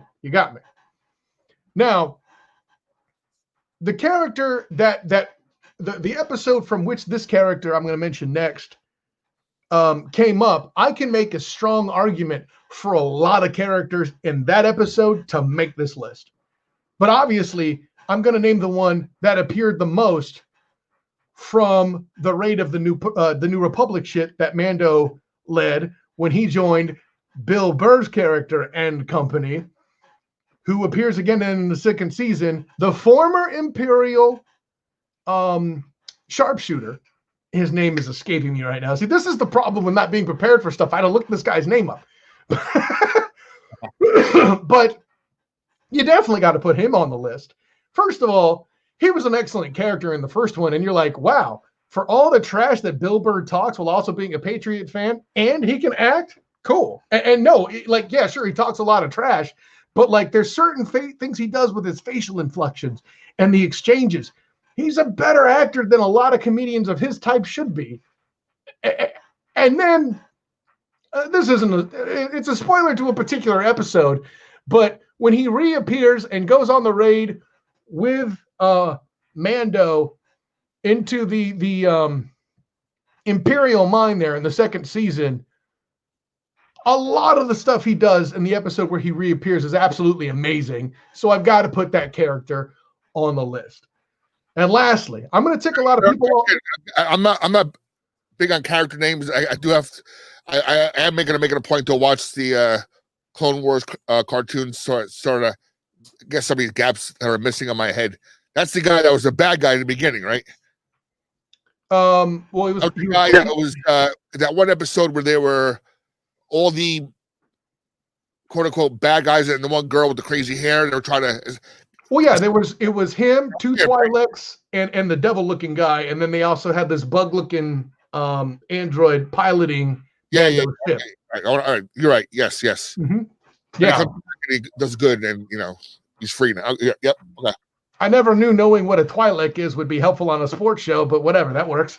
Anyways, lastly, I'm going to put this out here right now. I'm going to say the character and people are going to get angry. I don't care. Listen, Gina Carano, like a shovel, I dig her. Like, that's the one shortcoming my wife has, is she is not an athlete. Gina Carano is an athlete. I'm just saying. And Kara is my choice simply because I'm a Gina Carano fan. Sure, her being the main henchman baddie in the original Deadpool, her performance was a little clanky acting wise. I get it, but she gets better in Mando. Again, she's not perfect, but I think she's good. She makes sense as a former Rebel shock trooper. And I like the outfit. What can I tell you? That's my top 4. That's what I was saying 2 weeks ago. It's like you have all this action going on. You got Cara Dune. You got the Asian chick who plays a great character. I keep calling her Agent May because I can't remember her name in the Baby Yoda show, but I know she was Agent May in Agents of S.H.I.E.L.D. Was she like an ER too, right? Was she a doctor in ER? Maybe. Ming Wei. I just lost her name. Ming Wei. That's it. But anyway, yeah, no, she's honorable mention, no doubt. But I'm gonna give it to Cara Dune. And Carl Weathers, man, at like acting this good at like 145 billion years old, even directing one of the episodes. Honorable mention. I'm giving it to Cara Dune. Sorry, judge me all you want. Well, anyways, Bobby was on the same page. The only difference I have really is the Amy Sedaris character, who was like the mechanic with her little droids who fixed things. She was fun. Now, keep in mind, by the way, side note, there's a reason why I left Ahsoka off this. That's not a secondary character. That's the other Jedi. That's a Jedi, right? The female Jedi? She's not technically a Jedi, but yes, the one that carries 2 white lightsabers. Nerds will get up all in your ish if you call Ahsoka a Jedi. Okay. No, like I said, great show and a lot of characters. I love how they just tie in everything else, and like who would have thought you'd see Tusken Raiders again, right? Also, there they are in that one episode, and who are the little dudes with the red eyes? The Jawas, man. You can't forget about Jawas. But see, listen, if you're gonna go to Tatooine, which this show does a lot, and you don't have the following: Banthas, Tusken Raiders, or Jawas, or Dewbacks, you're doing it wrong. Although I'll say this. I wouldn't count Boba Fett as a secondary character, but what they've done with him and introducing him into the show, it makes sense. Listen, if you feel like me talking about Boba Fett in a show called The Mandalorian is a spoiler, you probably don't know Star Wars enough to care about the show anyway. You're not going to see this episode, but when I got my other camera set up, I do have my Boba Fett right over here. My visuals. And see, listen, my big brother in my fraternity / roommate for a time when I got out of school was a huge Boba Fett fan. I'm like, okay, the armor's cool, I get it, but I thought he might be a touch overfluffed. But I will respect the fact that they've retconned him dying in the Sarlacc pit. I always thought that was stupid. Even before I knew the name of the character, I thought that was stupid. I'm like, really? That's it? The blind guy makes him fall into the Sarlacc pit and we never see him again? Lame. But people didn't expect him to be that popular. But Boba Fett, for some reason, people like the armor that much and they built a lore around it. It was crazy. No, exactly. And I will make it a point by the time we're on the air next Monday to have watched season 3 of Cobra Kai. Yeah, I never saw season 2, but I loved season 1. I loved season 1. We actually reviewed season 1 on Hilarity by Default. So you may want to check that out on YouTube on the Hilarity by Default channel with my friend Demosthenes Euclid.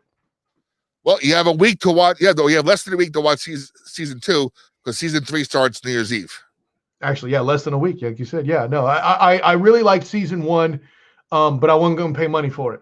And for a time there, YouTube was running the special, but now it's on Netflix. I don't have an excuse. You're right. Exactly.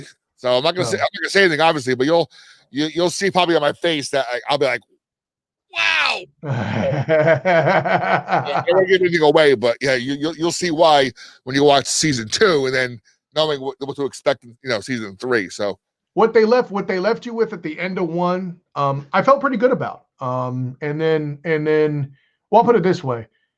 The other thing I want to make about, since we're talking about TV and the like, is part of the reason why I haven't seen it is I watch TV with my wife, because that's usually the time of night we have the opportunity to hang out together. If I don't have a show and she's still awake, we're both trying to wind down to be responsible adults and get to sleep at a semblance of a decent hour. Mm-hmm. She's better at that than I am, but details. The punchline is this. I've been watching Star Trek Enterprise. Folks, y'all cats been sleeping on Jonathan Archer. Y'all cats been sleeping on Dr. Phlox. How come, with all my people out there who are Trekkies, never done told me about Dr. Phlox before?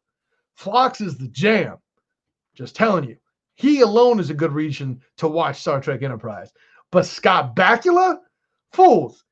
If you don't know who Scott Bakula is, watch Quantum Leap. And if you want to watch him in a sports contest, watch him as Paul Blake, returned quarterback at age 40 for the Texas State Armadillos. Okay? That is legit. How do I know? Because he's practicing with Sinbad. No, but listen, Scott Bakula is great in his own right. He's like Bruce Campbell, great.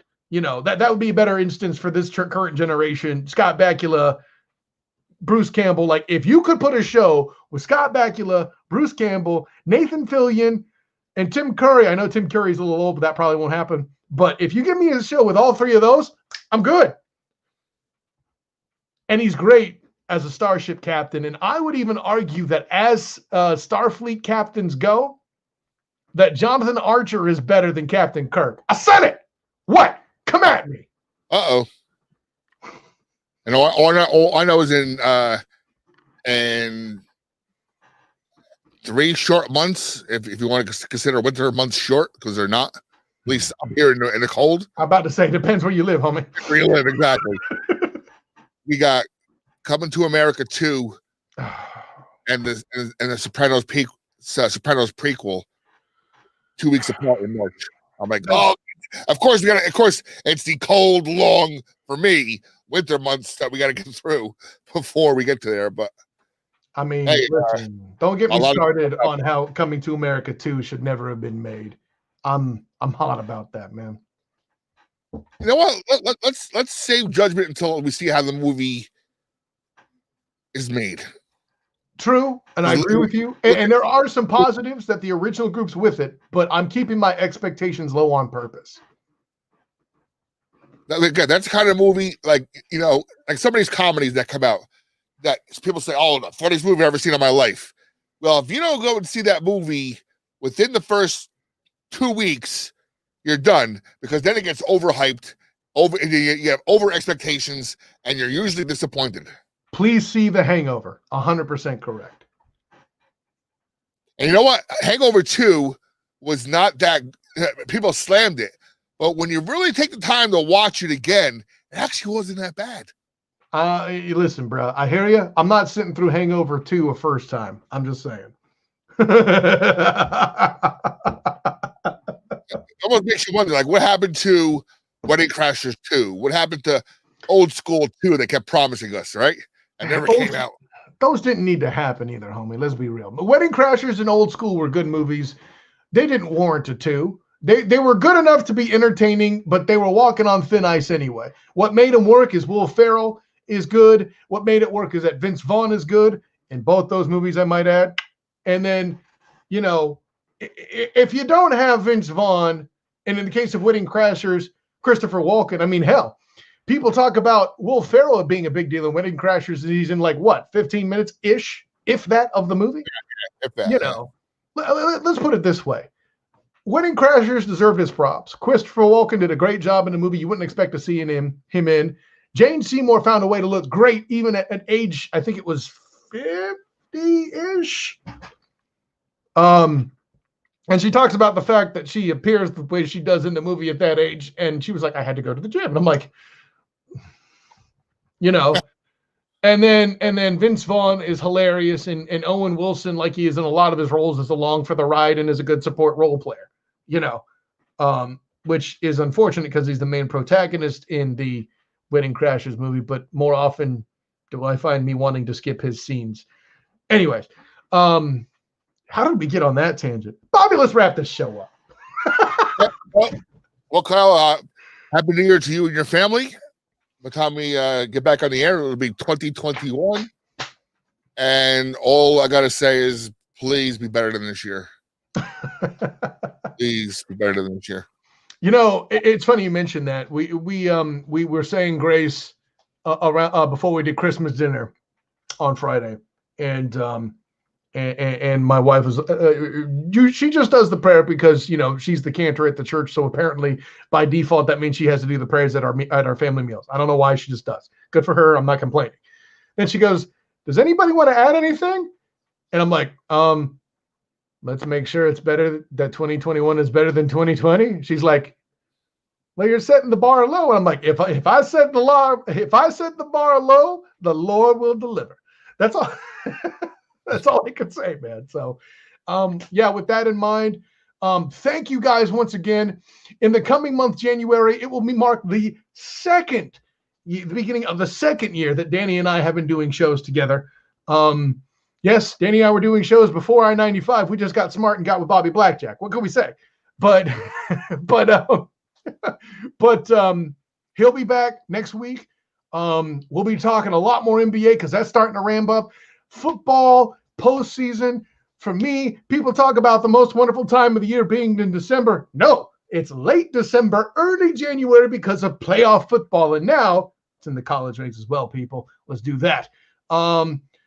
Listen, but look forward to Danny Thompson's return. Thank you for riding the ship with me the last 3 weeks of the year. Thank you to Hunter Metnick for coming along. Thank you to Kurt, all the commenters. Rodney, even though you're missing tonight, thank you for being one of the best trolls in the business. Everybody else who had something to say to jump in and get involved, thank you. You help make the show better. Bobby, always doing it from the cheap seats. As artillery goes, you hit the target every time. Sure, sometimes it's with a Notre Dame theme song, but who knows? Maybe you'll have a lot more chances to play that depending on how things go, even though the spread doesn't really look like it's going to favor you. But that's okay. Las Vegas doesn't always get it right. Exactly. Just anybody else who's come in, all the guests that come in to help me out at times. BP, we got to get you on the show again sometime soon if we can. Meant to do it this week, but got bogged down with other details, so I didn't call you. That's my fault. Thanks to everybody. Happy New Year. Find me on Twitter at the SOTG. Find me on Facebook as a student of the game. Check out our Facebook page, Beyond the Buzzer. Check out my work with Demosthenes Euclid on the Hilarity by Default YouTube page. Check out the 3pointconversion.com where you can see writings from both me and Danny Thompson. And I think that's the gamut. Bobby, tell them what it is. One last thing. I'm kind of happy Danny was off today because he would have grilled me that the Charlotte Hornets beat Brooklyn last night. So I'm going to break this week. And now the supposed super team is now 2-2. Oh, well. Alleged super team, yes. Well, Happy New Year, everybody. We'll be back next week. And a whole lot of stuff going on, and I'm excited for it. Let's get through this New Year's week and usher in what we're all hopeful will be a better year in 2021. See you guys, and healthy next week. Healthy and